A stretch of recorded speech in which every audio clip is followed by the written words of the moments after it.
Welcome to విధాత. ప్రస్తుతం రాజ్యాంగం పైన దేశవ్యాప్తంగా చర్చ జరుగుతూ ఉంది. ప్రస్తుత రాజకీయాలలో ఈ పార్లమెంట్ ఎన్నికల్లో అదే ప్రధాన గీట్రాయిగా కాబోతా ఉంది. అసలు రాజ్యాంగం పైన చర్చ ఎందుకు జరుగుతుంది? కారణం ఏంది? రాజ్యాంగం యొక్క మార్పు జరిగితే ఏం జరగబోతుంది? రాజ్యాంగం మార్చకుంటే ఏం ఉండబోతుంది? ఇలాంటి విషయాలని మనం తెలుసుకోవడం కోసం పూలే అంబేద్కర్ సిద్ధాంతాలపైనటువంటి పనిచేస్తూ అనేక మందికి కులరహిత సమాజ నిర్మాణం కోసం శిక్షణ ఇస్తున్నటువంటి అధ్యాపకులు, Osmania university assistant professor Sudarshan Balaboina గారితో ఇప్పుడు మనం మాట్లాడదాం. నమస్కారం సార్. మొత్తం సార్వత్రిక ఎన్నికలలో, భారతదేశ ఎన్నికల్లో చూస్తే రాజ్యాంగం పైన మొదటిసారిగా పెద్ద చర్చ జరుగుతూ ఉంది. ఒక రెండు పార్టీల మధ్యన ఒక యుద్ధంగా మారింది. ఇది అరెస్టుల వరకు పోయింది. నోటీసులు, అరెస్టులు, మేము కాదని చెప్తున్నటువంటి స్థాయికి పోయింది. ఈ రాజ్యాంగంలో ఉన్నటువంటి మహత్యం ఏంటి? అసలు ఎందుకు రాజ్యాంగం పైన మొదటిసారి చర్చ జరుగుతుంది? అంటే గతంలో దేశ రాజకీయాల లోపల ఇండియన్ కాన్స్టిట్యూషన్ మీద డిబేట్ అనేటటువంటిది చాలా లెస్. అంటే ఇది ఎప్పుడు స్టార్ట్ అయింది అంటే ఇవాళేమో ఒక రకంగా చెప్పాలి అని అంటే మెయిన్ స్ట్రీమ్ పాలిటిక్స్ లోపల ఎజెండా కంటే కూడా రాజ్యాంగమే ప్రధాన ఎజెండాగా మారిపోయింది. అంటే ఎన్నికల ఎజెండాలో సహజంగానే ప్రజల కోసం ఏం చేస్తాం అనేటటువంటి సంక్షేమ విషయాలు, వాగ్దానాలు ఉంటాయి. వాగ్దానాలు, సంక్షేమ విషయాలు, తర్వాత తమ వ్యతిరేక రాజకీయ వర్గాలని టార్గెట్ చేసేటటువంటి అంశాలు ప్రధానంగా చర్చకు వస్తాయి. కానీ ఈసారి రాజ్యాంగం పునాదిగా, రాజ్యాంగం ప్రాతిపదికగా కౌంటర్స్ ఎన్కౌంటర్స్ అన్నీ కూడా చాలా పెద్ద ఎత్తున జరుగుతూ ఉన్నాయి. అయితే నిజానికి భారతదేశానికి ఒక రాజ్యాంగం అనేది వచ్చిన తర్వాత 1950లో నుంచి 77 వరకు కాన్స్టిట్యూషన్ మీద పెద్ద డిస్కషన్ లేదు. అంటే రాజ్యాంగాన్ని పెద్ద ఎత్తున అమెండ్ చేసినటువంటి సందర్భము 44 అమెండ్మెంట్స్ వచ్చినప్పుడు చర్చ అనేటటువంటిది ఒక లేయర్ లోపల జరిగింది. అంటే అత్యున్నత స్థాయి న్యాయ వ్యవస్థలు, పార్లమెంటు, ఒక రకమైనటువంటి అకాడమిక్ ఇంటలెక్చువల్ సర్కిల్స్ లోపల మాత్రమే కాన్స్టిట్యూషన్ మీద డిస్కషన్ జరిగింది. అంటే కాన్స్టిట్యూషన్ అనేటటువంటిది ఒక మాస్ డిబేట్గా 77 లోపల అసలు లేదు. పార్లమెంటు వేదికగా, న్యాయస్థానాలు వేదికగా, మీడియా వేదికగా, అకాడమిక్స్ వేదికగా మాత్రమే రాజ్యాంగం పైన పెద్ద ఎత్తున చర్చ 77లో జరిగింది. నిజానికి గ్రేట్ డిబేట్ జరిగింది కాన్స్టిట్యూషన్ మీద. ఆ తర్వాత మనకు 89 లోపల second wave of debating Indian constitution అనేది జరిగింది. 89లో మొదటిసారి అంటే the second non Congress government అధికారంలోకి వచ్చింది. విపి సింగ్ పవర్లోకి వచ్చాడు. ఆయన కాంగ్రెస్కు సంబంధించిన ఆరిజినే అయినప్పటికీ కాంగ్రెస్ రాజకీయాలను తోసిపుచ్చి ఆయన లోహియా, జయప్రకాష్ నారాయణ లాంటి స్టూడెంట్స్ తోటి మిళితమైపోయి ఒక సెకండ్ నాన్ కాంగ్రెస్ ఎక్స్పెరిమెంట్ అనేటటువంటిది 89లో జరిగింది. ఆ 89లో సెకండ్ నాన్ కాంగ్రెస్ ఎక్స్పెరిమెంట్ పవర్లోకి రావడానికి కూడా అంటే నేషనల్ ఫ్రంట్ అని మనం ఇవాళ మాట్లాడుతాం. అదొక ఫ్రంట్. ఈ నేషనల్ ఫ్రంట్లో కూడా కాన్స్టిట్యూషన్ పునాదిగా కలిగినటువంటి అంశాలు ఎన్నికల ఎజెండాలో ప్రధానంగా ఉన్నాయి.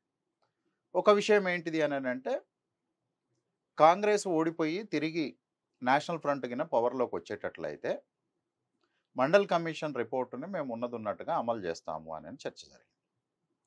అంటే ఇది మండల్ కమిషను రిపోర్ట్ అమలు చేయటమే కావచ్చు, కానీ ఇది కాన్స్టిట్యూషన్కు చాలా ఇంటర్ రిలేటెడ్గా ఉండబడినటువంటి డైరెక్ట్ కాన్స్టిట్యూషన్ అనేది రాలేదు కాదు, కానీ కాన్స్టిట్యూషన్లో ఇది ఒక భాగమైనటువంటి అంశం. అంటే ప్రతి అంశం కాన్స్టిట్యూషన్లో భాగమే ఉంటుంది. ప్రతి అంశం అని అనడం కంటే కూడా ఇక్కడ ఏవి దేశ రాజకీయాలని, దేశాన్ని చాలా పెద్ద ఎత్తున ప్రభావితం చేస్తున్నాయి అనేవి అంశాలు. రాజకీయంగా, ఆర్థికంగా, సామాజికంగా అత్యంత ప్రభావితం చేసేటటువంటి అంశాలని మనం రాజ్యాంగ ప్రాధాన్యత కలిగిన విషయాలుగా మనం చూస్తూ ఉంటాం. రెండవ ప్రధానమైనటువంటి అంశం ఏంటిది అని అంటే మళ్ళీ ఈ విలేజ్కు సంబంధించినటువంటి పరిపాలనా వ్యవస్థను మొత్తం రీస్ట్రక్చరైజ్ చేయటం అనేటటువంటి డిబేట్ కూడా జరిగింది. దాన్ని ఎస్ఆర్ బొమ్మాయి అనేటటువంటి కర్ణాటక లీడర్ చాలా సీరియస్గా దాని పట్ల వర్క్ చేస్తాడు. సరే, ఆ నేషనల్ ఫ్రంట్ ఎక్స్పెరిమెంటు ఈ విలేజ్ని రీడిజైన్ చేసేటటువంటి విషయం లోపల ఫెయిల్యూర్ అయినప్పటికీ మండల్ కమిషన్ ఎప్పుడైతే తీసుకొని రావడంతో పార్లమెంట్లో విపి సింగ్ మొదటిసారి అంబేద్కర్కు ఒక పెద్ద ఎత్తున రికగ్నేషన్ ఇచ్చాడు. అంటే నెగ్లెక్ట్ చేయబడినటువంటి ఒక national leader has given the immense important first time in the history of parliament. అప్పటి వరకు పార్లమెంట్లో అంబేద్కర్ డిబేట్ కాదు. మొదటిసారి అంబేద్కర్ 89 లోపల చాలా సీరియస్ డిబేట్గా పార్లమెంట్ హౌస్ కేంద్రంగా పెద్ద ఎత్తున చర్చ జరిగింది. ఆ చర్చ లోపల విపి సింగ్ ఏం చేశాడని అంటే అంబేద్కర్కు భారతరత్న ఇస్తున్నామని అన్నాడు. సో ఈ భారతరత్న అనేటటువంటి చర్చ తర్వాత అంబేద్కర్ అనేటటువంటిది పొలిటికల్ స్పియర్ని, ఎకనామిక్ స్పియర్ని, పబ్లిక్ స్పియర్ని, మాసెస్ని చాలా పెద్ద ఎత్తున ఇట్లా పొగమంచు కమ్ముకున్నట్టుగా అంబేద్కర్ కమ్ముకోవటము, అక్కడి నుంచి రాజ్యాంగం మీద చర్చ నిజానికి మొదలైంది అని చెప్పవచ్చు. అయితే ఇవాళ జరుగుతున్నటువంటి చర్చ అనేది గతంలో ఇంత తీవ్రంగా భారత రాజ్యాంగం పైన ఎప్పుడు కూడా అంటే చర్చ ఎప్పుడు జరగలేదు. కూడా రాజ్యాంగం అంబేద్కర్ కు సంబంధించి భారతరత్న ఇచ్చిన తర్వాత జరిగిన చర్చ కానీ, అంబేద్కర్ చుట్టూ పూలే గారి చుట్టూ మనం పాలిటిక్స్ తిరిగిన జనం మొత్తం కూడా ఈ reservation mandal commission report implementation reservations వచ్చిన తర్వాతనే అన్ని రాజకీయ పార్టీలు అంబేద్కర్ని ఎత్తుకున్నాయి. ప్రతి రాజకీయ పార్టీ అంతకుముందు అంతగా లేదు. తర్వాత అందరు కూడా ఎత్తుకున్నారు. ఈవెన్ రెవల్యూషనరీ పార్టీస్ లో కూడా ఈ యా క్యాస్టిజం మీద ఈ యా అంబేద్కర్ సిద్ధాంతం ఇదంతా వచ్చినప్పుడు ఇవాళకి దానికి దీనికి ఆ రోజు ఎప్పుడు కూడా సార్వత్రిక ఎన్నికల్లో డైరెక్ట్ రాజ్యాంగం చర్చకు రాలే.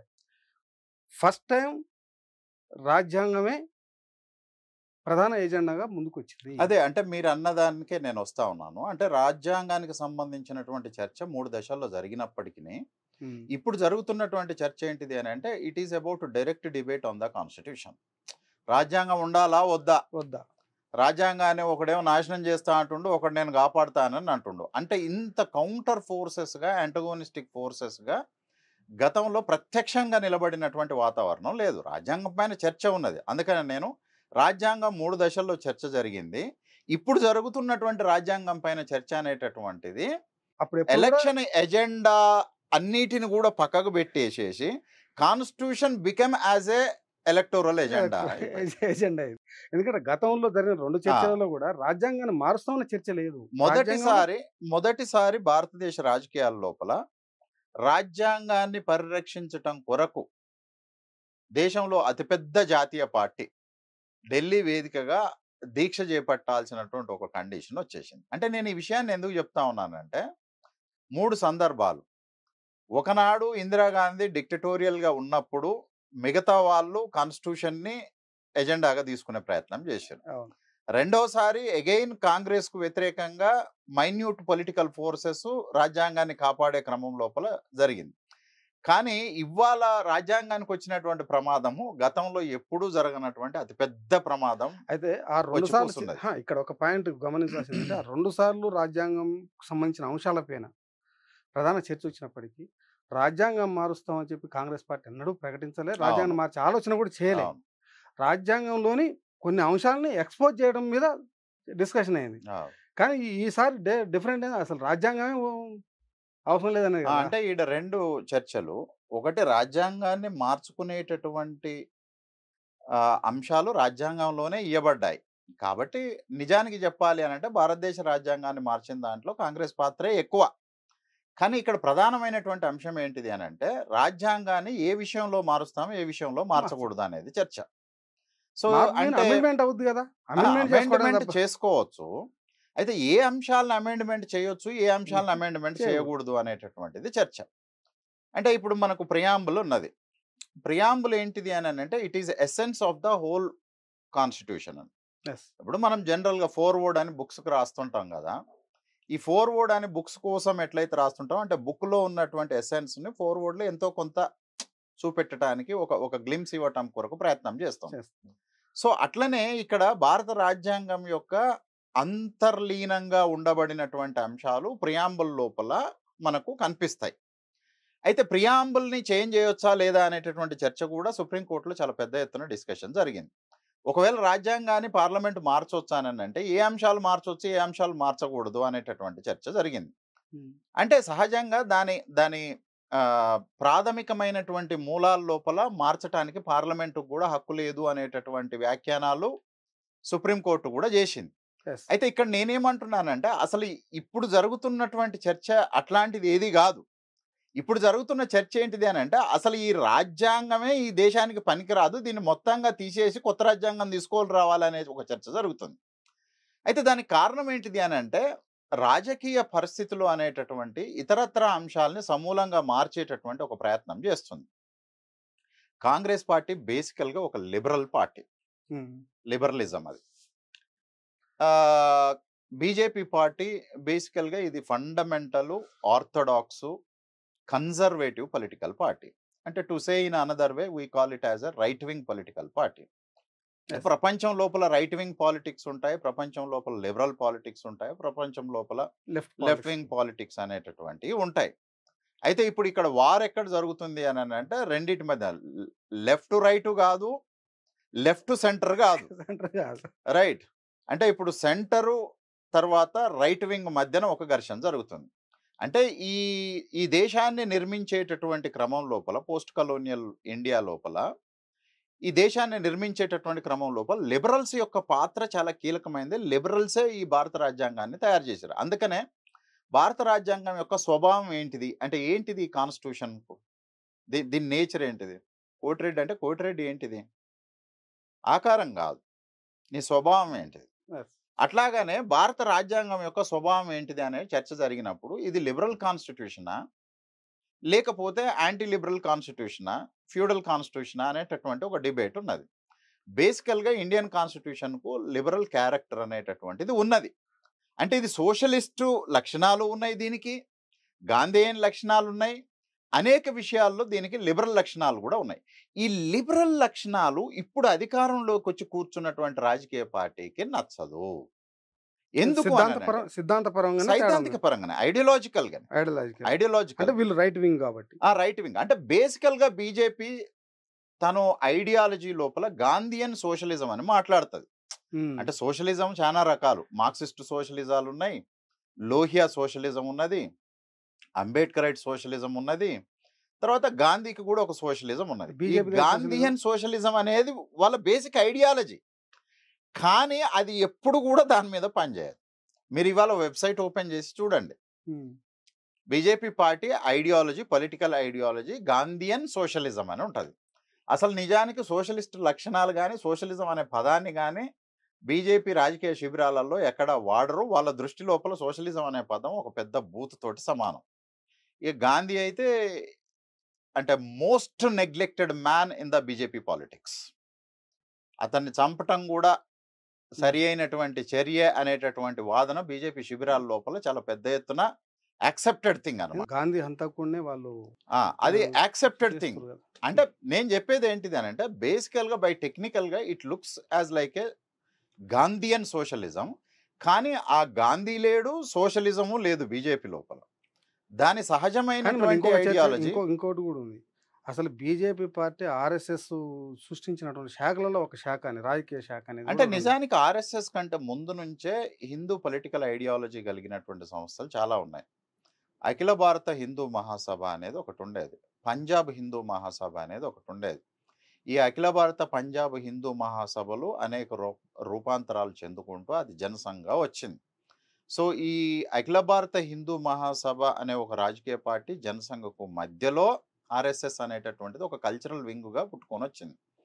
అయితే గతంలో పొలిటికల్ పార్టీనే ఐడియాలజీని డిటర్మైన్ చేసేది, కానీ ఇవాళ పరిస్థితి ఏంటిది అని అంటే పొలిటికల్ ఐడియాలజీని ఒక కల్చరల్ వింగ్ డిటర్మైన్ చేస్తూ ఉంది. అంటే ఆర్ఎస్ఎస్ అనేది ఒక కల్చరల్ వింగ్, జనసంఘ అనేటటువంటిది ఒక పొలిటికల్లీ ఐడియాలజికల్ వింగ్. సో ఈ పొలిటికల్లీ ఐడియాలజికల్ వింగ్ అనేటటువంటిది కల్చరల్ ఐడియాలజీ చేత ఇంపోజ్ చేయబడ్డటువంటిది. సో దీని మూలంగా ఏంటిది అని అంటే రాజకీయ పార్టీ సహజంగా ఉండే తన ఐడియాలజికల్ బేస్ని అది కోల్పోయి బయట నుంచి వచ్చినటువంటి కల్చరల్ ఇంపోజిషనే become more powerful and it become as a political agenda. అందుకనే బీజేపీ ఎప్పుడు కూడా ఆర్థిక అంశాల మీద చర్చ జరపదు, బీజేపీ ఎప్పుడు సామాజిక అంశాల మీద చర్చ జరపదు. ఒకవేళ ఏదైనా ఒక విషయం ఉంది అని అంటే బీజేపీ జరిపేటటువంటి చర్చ అంతా కూడా కేవలం మతం పునాదిగా మాత్రమే చర్చ ఉంటుంది. అంటే బేసికల్గా ప్రపంచంలో ఎక్కడైనా సరే రైట్ వింగ్ అని అంటే దాని లక్షణం, ప్రధాన లక్షణం చెప్తున్నాను వినండి. The nation is first, the nation is lost. మొదట చివర దేశమే ప్రధానం, మనిషి ప్రధానం కాదు, సమాజం ప్రధానం కాదు, ఆర్థిక విషయాలు ప్రధానం కాదు, ఏ విషయాలు ప్రధానం కాదు. అందుకనే మీకు ఊహ తెలిసిన దగ్గర నుంచి ఒకవేళ బీజేపీ రాజకీయాల గురించి మీకు తెలిసి ఉంటే, బీజేపీ అనేటటువంటిది దేశం గురించే మాట్లాడుతుంది తప్ప ఇంకా దేని గురించి మాట్లాడదు. వ్యక్తుల ప్రయోజనాలు ఇంపార్టెంట్ కాదు, రాజకీయాలు ఇంపార్టెంట్ కాదు, ఏది ఇంపార్టెంట్ కాదు, దేశం అంటే దేశం అంటే వాళ్ళ అర్థం లోపల దేశం అంటేనే మనుషులు, సంస్కృతి, కల్చరు, ఇదంతా ఒక సమూహం కలిస్తేనే కదా ఒక గుంపు.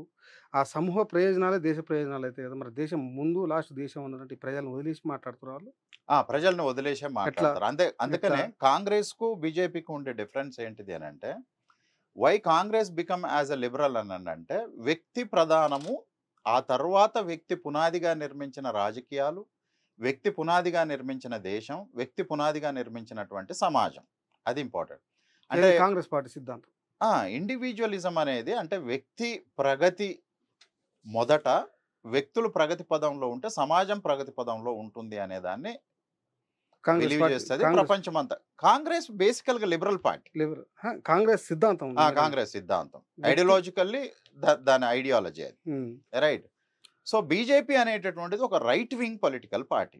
అంటే రైట్ వింగ్ కు ఉండేటటువంటిది ఏంటిదంటే, సమాజం నిన్న బాగుండే, ఇప్పుడు అంతా కూడా పొల్యూట్ అయిపోయింది, దీన్ని వెనక్కి తీసుకొని పోవాలి అంటాం మనం. ఇది కన్జర్వేటివ్ పొలిటికల్ పార్టీ అంటాం. ఇప్పుడు నిజానికి ఇండియాలోనే కాదు, ప్రపంచం లోపల చాలా దేశాల్లో conservative right wing forces becoming more strong and determining the entire politics. మీకు అమెరికా చూసిరు అనుకోండి, ట్రంప్ రైట్ వింగ్ పొలిటీషియన్.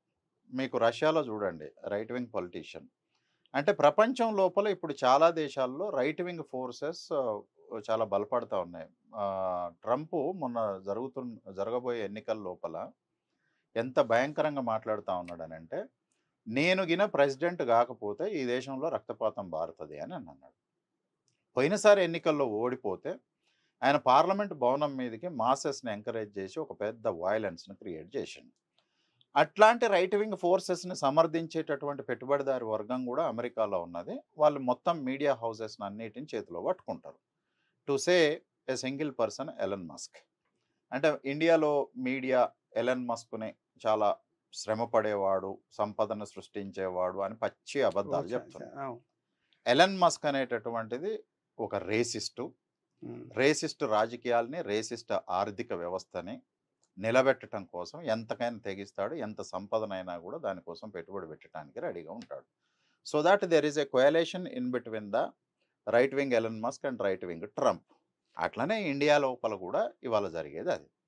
అయితే దేశం ఫస్ట్ అని అంటే దీని అర్థము మనము తప్పుగా అర్థం చేసుకోవద్దు. ఇక్కడ వ్యక్తి ప్రధానము అనేది కాంగ్రెస్ పార్టీ, దేశం ప్రధానము అని అంటే, దేశం అంటే ఎవరు? దేశం అంటే మట్టి కాదు, దేశం అంటే మనుషులు అని గురజాడ అన్నాడు. అంటే మనుషులతో సంబంధం లేని దేశం బీజేపీకి కావాలి. మనుషులతో నింపబడినటువంటి దేశము లిబరల్స్కి కావాలి. లిబరల్స్కు దేశం వద్దు అని అనరు, కానీ వ్యక్తి పునాదిగా వ్యక్తి ప్రయోజనాల కోసం దేశం నిర్మించబడ్డది. దేశం ఎందుకు? దేనికోసం? దేశం మనిషి కోసం, ప్రజల కోసమే కదా. ఆ ప్రజలకు వ్యతిరేకంగా, విరుద్ధంగా ఉండేటటువంటి దేశం సరైంది కాదు. ప్రజల పునాదిగా ప్రజల స్వేచ్ఛ, ప్రజల గౌరవము, ప్రజల ఆలోచనలు, ప్రజల అవసరాలను తీర్చేదిగా దేశం ఉండాలి. ప్రజల కోసం దేశం, కానీ దేశం కోసం ప్రజలు కాదు. ఎందుకు అని అంటే, దేశం అనేటటువంటిది ఒక లివింగ్ బీయింగ్ కాదు. కాంగ్రెస్ సిద్ధాంతం ఏది, బీజేపీ సిద్ధాంతం ఏది మీరు చెప్పండి. ఎగ్జాక్ట్లీ. కాంగ్రెస్ అనేటటువంటిది వ్యక్తి ప్రయోజనాల పునాదిగా సమాజం నిర్మాణం జరగాలి అని కోరుకుంటుంది. అంటే సమాజం కోసము వ్యక్తిని హీనపరచటము, వ్యక్తిని తక్కువ చేయటము, వ్యక్తి స్వేచ్ఛని నీరుగార్చటము, వ్యక్తికి భంగం కలిగించటము, వ్యక్తిని నిర్బంధించటము, ఇవేవి ఉండటానికి వీల్లేదు. దేశం అంటేనే వ్యక్తుల యొక్క సమూహం కాబట్టి వ్యక్తి స్వేచ్ఛకు భంగం కలగకుండా దేశాన్ని నిర్మించటం అనేది. ఇప్పుడు 70 ఏళ్లలో 60 ఏళ్లలో మనం ఆ లిబరల్ పునాదిగానే ఈ దేశం పనిచేసింది. ఆ లిబరల్ పునాదిగానే ఈ దేశానికి స్వాతంత్రం వచ్చింది. ఆ లిబరల్ పునాదిగానే ఆర్థిక వ్యవస్థ నిర్మితమైంది. అంటే నిజానికి కాంగ్రెస్ కూడా ప్యూర్ లిబరల్ పార్టీ కాదు. ఒకవేళ ప్యూర్ లిబరల్ పార్టీ అయ్యి ఉంటే ఇందిరాగాంధీ బ్యాంకుల్ని జాతీయం చేసి ఉండే వ్యక్తి కాదు. ప్యూర్ లిబరల్ పార్టీ అయి ఉంటే భూ సంస్కరణల చట్టాన్ని తెచ్చి ఉండేది కాదు. ప్యూర్ లిబరల్ పార్టీ అయితే స్త్రీ శిశు సంక్షేమము, కార్మిక సంక్షేమము, ఆదివాసీలు, మహిళలు వీళ్ళకి సంబంధించినటువంటి చూసేది కాదు. బ్యాంకుల జాతీయకరణ, భూ సంస్కరణల చట్టము, మహిళా సంక్షేమ పథకాలు ఇవి మంచిదా కాదా ప్రజలకు ఉపయోగపడేటివి? నేను చెప్పేది అదే. నేనేమంటున్నానంటే ప్యూర్ లిబరల్ అయితేనేమో కంప్లీట్గా వాటికి కూడా వ్యతిరేకంగానే ఉంటుంది. కానీ కాంగ్రెస్ ప్యూర్ లిబరల్ కూడా కాదు అని అంటున్నాను. అంటే కాంగ్రెస్ లోపల అంతర్లీనంగానే కొన్ని సామ్యవాద లక్షణాలు కూడా ఉన్నాయి. అందుకని నెహ్రూని సోషలిస్ట్ అని అంటారు. ఇందిరా ఆ సోషలిస్ట్ ప్లాన్ని ఇంప్లిమెంట్ చేసింది. రైట్. భూముల్ని జాతీయకరణం చేసిర్రు, లక్షల ఎకరాల భూముల్ని పంపిణీ చేసిర్రు, పరిశ్రమల్ని జాతీయం చేసిర్రు, ప్రాజెక్టుల్ని జాతీయం చేసిర్రు. ఇప్పుడు మనం హైదరాబాద్ సిటీలో ఉన్నాం కదా, నిజాం నవాబు సంస్థానం కదా, నిజాం నవాబు రాజాభరణాలని రద్దు చేసి ప్రభుత్వం తీసుకున్నది.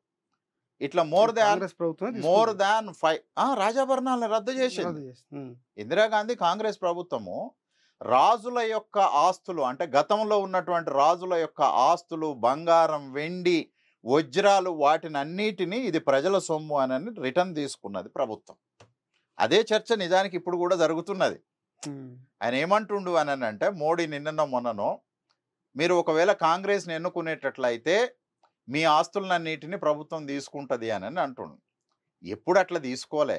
ఎవరి ఆస్తుల్ని తీసుకున్నది అని అంటే, రాచరిక వ్యవస్థలు రద్దయిన తర్వాత రాజుల దగ్గర కుప్పబడిపోయి పోగుబడిపోయి ఉన్నటువంటి ప్రజల్ని పీడించినటువంటి ఆ ధనాన్ని వెనక్కి తీసుకొని ఈ దేశాన్ని, ఈ దేశంలో ఉన్నటువంటి ప్రజల యొక్క జీవితాలని సంక్షేమయుతంగా మలచటం కొరకు దాన్ని తీసుకున్నది. అట్లా ఏమి ఇష్టం వచ్చినట్టు ఎవరు పడితే అట్లా అనార్కీ అనేటటువంటిది కాంగ్రెస్ లక్షణం కాదు. ఆ అనార్కిక్ క్యారెక్టర్ అనేటటువంటిది బీజేపీలో ఉంటుంది. ఒక రకంగా చెప్పాలంటే ఉత్తరప్రదేశ్లో ఇవాళ బుల్డేజర్లు పెట్టి సొంత ఆస్తులను మొత్తం ధ్వంసం చేస్తూ ఉన్నారు. మరి నోటీస్ ఇవ్వకుండా కాంగ్రెస్ ఎక్కడన్నా సొంత ఆస్తులను తీసుకునేది కనిపిస్తుందా మనకు? అది చరిత్రలో లేదు. కాంగ్రెస్ అట్లా ఏం లేదు. అట్లా కాబట్టి ఇక్కడ మనం అర్థం చేసుకోవాల్సింది ఏంటిది అని అంటే, ఒకే నాయకుడు ఉండాలి, ఒకే భాష ఉండాలి, ఒకే పార్టీ ఉండాలి, ఒకే దేశం ఉండాలి, వ్యక్తులకు స్వేచ్ఛ ఉండవు, వ్యక్తులు ప్రశ్నించడానికి వీల్లేదు, వ్యక్తులు మాట్లాడటానికి వీల్లేదు, వ్యక్తులు విమర్శించడానికి వీల్లేదు. So this is what actually the BJP's right wing ideology. It is similar as like dictatorship. RSS 100 సంవత్సరాల క్రితమే భారతదేశాన్ని అఖండ హిందుస్థాన్ దేశంగా మారుస్తామని చెప్పి బీజేపీకి సంబంధించిన మోడీకి మంత్రివర్గంలో ఉన్నటువంటి మంత్రి ఏం మాట్లాడాడు? ఇప్పుడు ఇది రిజర్వేషన్సే ప్రధానమైనటువంటి ఎజెండాగా వచ్చింది రాజ్యాంగం మార్పులు. హిందూ రాజ్యం అనే దాన్ని ఒకవేళ వాళ్ళు తీసుకొస్తే అసలు దేశం యొక్క స్వభావం ఎట్లా ఉండబోతుంది? అంటే ఇక్కడ 2 విషయాలు మీరు అడుగుతున్నటువంటి దాంట్లో చర్చ. ఒకటి, రాజ్యాంగాన్ని వ్యతిరేకించే శక్తులు, రాజ్యాంగాన్ని నిలబెట్టేటటువంటి శక్తుల మధ్యన ఒక పొలిటికల్ వార్ అనేటటువంటిది జరుగుతుంది. రెండవది ఏంటిది అని అంటే, ఉన్నటువంటి రాజ్యాంగం ఏదైతే ఉందో అంటే డిప్రెస్డ్ కమ్యూనిటీస్కు లేదా ఇతరత్ర వర్గాలకు ఎంతో కొంత భరోసాగా నిలబడి ఉన్నది, అంటే రక్షణ. It is true actually. అంటే కాన్స్టిట్యూషన్ అనేటటువంటిది always it is safe guarding the interest of the people of this nation. ఎవడు కాపాడు? రాజ్యాంగం తప్ప. రాజ్యాంగంలో రాయబడి ఉండకపోతే ఈ దేశం లోపల ఏ ఒక్క మనిషి కూడా తనను తాను రక్షించుకోవటం అనేటటువంటిది it is highly difficult condition. అయితే ఇక్కడ ప్రధానంగా చర్చ ఏంటిది అని అంటే నిజానికి ఆర్ఎస్ఎస్ బీజేపీనే కాదు, ప్రతి ఒక్కరూ రాజ్యాంగాన్ని తీసేయాలని కోరుకుంటూ ఉన్నారు. కాంగ్రెస్ మొత్తంగా తీసేయాలనుకోలేదు, కానీ రాజ్యాంగంలో కొన్ని అంశాలని, తనకు ఇబ్బందికరమైనటువంటి విషయాల్ని తీసేయాలనుకుంది, తీసేసింది. నిజానికి అవి తీసేయటం వల్ల ఈ దేశానికి కొంత ఉపయోగం అయింది. రైట్. అంటే గతంలో సోషలిస్టు, సెక్యులరు అనేటటువంటి అంశాలు లేవు. దాన్ని యాడ్ చేయటం వల్ల నిజానికి భారతదేశం యొక్క ఐక్యత స్వరూపం అనేటటువంటిది మరింత చిక్కబడ్డాయి. బలపడడానికి కొన్ని అమెండ్మెంట్ చేసింది తప్ప అబ్జల్యూట్లీ మార్చలేదు. అయితే ఇక్కడ బీజేపీ కమ్యూనిస్టులకు బేసికల్గానే ఈ రాజ్యాంగం ఇష్టం లేదు. అంటే కమ్యూనిస్టులకు ఈ రాజ్యాంగం అనేటటువంటిది బూర్జువా రాజ్యాంగం, కాబట్టి ఈ రాజ్యాంగాన్ని మొత్తం తీసేసేయాలి. రైట్. వాళ్ళు రాజ్యాంగం అంటే ఇప్పుడు వాళ్ళకు కూడా ప్రమాదం వచ్చింది కాబట్టి ఏదో ఒక రాజ్యాంగం ఉండని అని రాజ్యాంగం ఉండాలని కోరుకుంటుంది. అదే నేను ఏమంటున్నానంటే, అంటే కమ్యూనిస్టులు ఏ రాజ్యాంగం అయితే తీసేయాలి, తొలగించాలి, ఇది బూర్జువా రాజ్యాంగం. అంబేద్కర్ని కూడా బూర్జువా లిబరల్ ఇంటలెక్చువల్ అని పిలిచిర్రు వాళ్ళు. అవును. ఆ బూర్జువా లిబరల్ ఇంటలెక్చువల్ రాసిన రాజ్యాంగమే ఇప్పుడు వాళ్ళకు కూడా రక్షణగా ఉన్నది, కమ్యూనిస్టులకు కూడా. అందుకని ఇప్పుడు ఏమంటున్నానంటే, మార్క్సియన్స్ కూడా అనివార్యంగా ఈ రాజ్యాంగం ఉంటే తప్ప కనీసం మనం మాట్లాడేటటువంటి స్వేచ్ఛ కూడా ఉండదు అని భావిస్తా ఉంది. కానీ వాళ్ళకు కూడా ఈ రాజ్యాంగం వద్దు. అంటే ఒకవేళ వాళ్ళ అధికారంలోకి వస్తే ఈ బూర్జువా రాజ్యాంగాన్ని తొలగించి ఒక మార్క్సియన్ ఐడియాలజికల్ ప్రిన్సిపల్స్ తోటి ఉండే సోషలిస్ట్ రాజ్యాంగాన్ని, ప్రొలిటేరియట్ కాన్స్టిట్యూషన్ని తేవాలి. రెండు, బీజేపీకి కూడా ఈ రాజ్యాంగం ఇష్టం ఉండదు. ఎందుకు అని అంటే, బీజేపీకి ఈ రాజ్యాంగం ఇష్టం ఉండకపోవటానికి రెండు విషయాలు. ఒకటి ఏంటిది అని అంటే, ఈ రాజ్యాంగము వ్యక్తికి రక్షణనిస్తుంది, ప్రాచీన ఫ్యూడల్ వ్యవస్థని బద్దలు కొట్టి ఒక మోడర్నిటీని ప్రామిస్ చేసింది. ఇది సాంప్రదాయాలు కుదరవు, కులము, మతము, ప్రాంతము, వర్గము, జాతి వివక్ష ఇవేవి పనిచేయవు, మనుషులందరూ సమానం. ఇప్పుడు మనము ఇండియన్ కాన్స్టిట్యూషన్ ప్రియాంబుల్ తోటి పోతుంటే స్వేచ్ఛ, సమానత్వము, సౌభ్రాతృత్వం, మనుషులందరికీ స్వేచ్ఛ ఉండాలి, మనుషులందరూ సమానము, మన మధ్యన ఒక సోదర భావం, సోదరీ భావం లేకపోతే ఇది జాతిగా మలిచేటటువంటి అవకాశం ఉండదు, కాబట్టి అది కావాలి అని చెప్పి అది ఒక లక్ష్యం. స్వేచ్ఛ లేదు, స్వేచ్ఛ కావాలనే లక్ష్యం, సమానత్వం లేదు, సమానత్వం కావాలనే లక్ష్యం, మన మధ్యన సోదర భావం లేదు, నువ్వు రెడ్డి, నేను ఇంకొక ఆయన ముస్లిము, ఒక ఆయన క్రైస్తవుడు, ఒకడు సిక్కు, దేశం అంతా ఇప్పుడు ఇదే. అంటే ఎవరు మనం అందరము భారత జాతీయులం అనే గర్వపడే ఒక ఫీలింగ్ అయితే లేదు. హిందువునని గర్వించని ఒక ఆయన అంటాడు, క్రిస్టియన్ అని గర్వించని ఒక ఆయన అంటాడు, తెలంగాణ అని హ్యాపీగా ఫీల్గా ఆంధ్రోడు ఏంద్రా అని ఇంకొక ఆయన అంటాడు. This is what actually is going against to the Indian constitutional principles. అయితే బీజేపీకి ఈ మూడు విలువలు ఇష్టం ఉండదు. అది సాంప్రదాయక లక్షణాలు కలిగినది. అంటే 1950 భారత రాజ్యాంగానికంటే ముందున్నటువంటి దొరల, భూస్వాముల వ్యవస్థ, కుల వ్యవస్థ, మత వ్యవస్థ, చాతుర్వర్ణ వ్యవస్థ, ఇదంతా ఉండాలి. అందుకనే ఇప్పుడు చాలామంది చూడండి, కులం మంచిదే అనే ఒక చర్చ జరుపుతూ ఉంటారు. ఇదంతా ఎక్కడి నుంచి వస్తుంది? All these are against to the principles and objectives of Indian constitution. అంటే బేసికల్గా బీజేపీ అనేది ఏంటిది అని అంటే, భారత రాజ్యాంగం యొక్క లక్ష్యాలకు పూర్తి విరుద్ధమైనటువంటిది. ఇంకా బాగా చెప్పాలి అని అంటే, బీజేపీ అంతిమ లక్ష్యం మనుధర్మ శాస్త్రాన్ని ఈ దేశం లోపల పునర్నిర్మించటం. అయితే మీరు ఇంకొక మాట అన్నాడు, అఖండ హిందూ భారత్ నిర్మాణం. అంటే వాళ్ళు చెప్పే అఖండ హిందూ భారత్లో బంగ్లాదేశు, నేపాలు, పాకిస్తాను, మయన్మారు, ఆఫ్ఘనిస్తాన్ కూడా ఉన్నాయి. కలుపుతావా ఇప్పుడు? Is it possible to bring all of them into Akhand Hindu Bharat? వాళ్ళు చెప్పారు, ఇట్ ఈస్ నాట్ పాసిబుల్. రెండవది ఏంటిది అని అంటే ఒక మేరకు దేవుడు, మతము అనేటటువంటి దాన్ని వాడటం వల్ల కొంత బీజేపీ పట్ల సానుకూలత ప్రజల లోపల కనపడ్డప్పటికీ దీర్ఘకాలం ప్రజల్ని ఆ మాయ లోపల ఉంచటం అనేటటువంటిది highly impossible. It's not possible.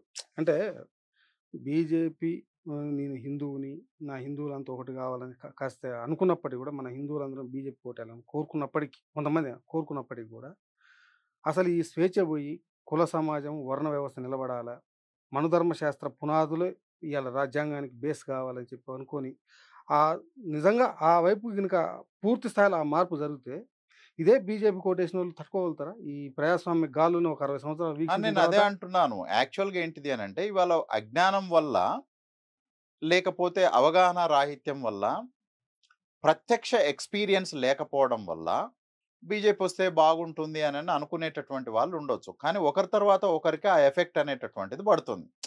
ఓనాడు కమ్యూనిస్టులు బయట ఉన్నారు, ఇప్పుడు వాళ్ళు బాధితులే. ఒకనాడు ముస్లింలు బాధితులు, ముస్లింల తర్వాత కమ్యూనిస్టులు బాధితులు, కమ్యూనిస్టుల తర్వాత దళితులు బాధితులు, దళితుల తర్వాత ఆదివాసీలు బాధితులు.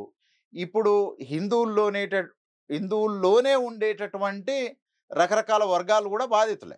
ఇప్పుడు లింగాయత్స్ ఉన్నారు కర్ణాటకలో. లింగాయతులు చాలా పెద్ద ఎత్తున 2 లక్షల మంది ఒక భారీ బహిరంగ సభ పెట్టి వాళ్ళు ఏమన్నారంటే, బీజేపీ తోటి మా లింగాయత్ సమాజానికి తీవ్ర అన్యాయం జరుగుతూ ఉన్నది, మమ్మల్ని ఒక సమూహంగా గుర్తించట్లేదు, మాది భిన్నమైనటువంటి కల్చరు, మమ్మల్ని ఆళ్ళల్లో కలుపుకొని మేము మెజారిటీ అని చూపెట్టడం కొరకు ప్రయత్నం చేస్తూ ఉన్నది అని అన్నారు.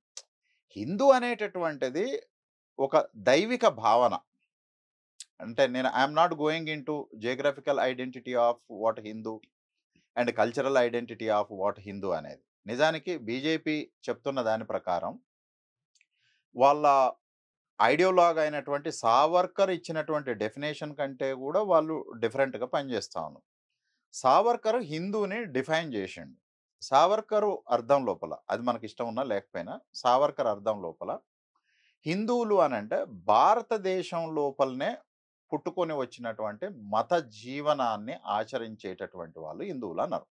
అంటే ఆయన లెక్కల ప్రకారం ఏంటిది అని అంటే, ఇక్కడ హిందూ అనేటటువంటిది it is a combination of different religions. ఏం రిలీజియన్స్? వైదిక, శైవ, ద్వైత, అద్వైత, విశిష్టాద్వైత, ఇవి మతాలు నిజానికి.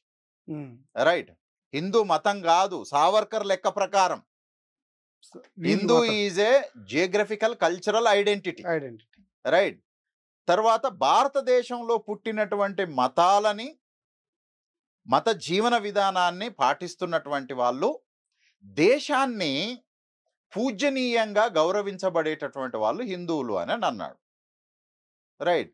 అంటే బుద్ధిస్టులు హిందువులే, సిక్కులు హిందువులే, జైనులు హిందువులే, ఈ దేశంలో ఏ ఏ మతాలు అయితే పుట్టినాయో వాళ్ళందరూ హిందువులే.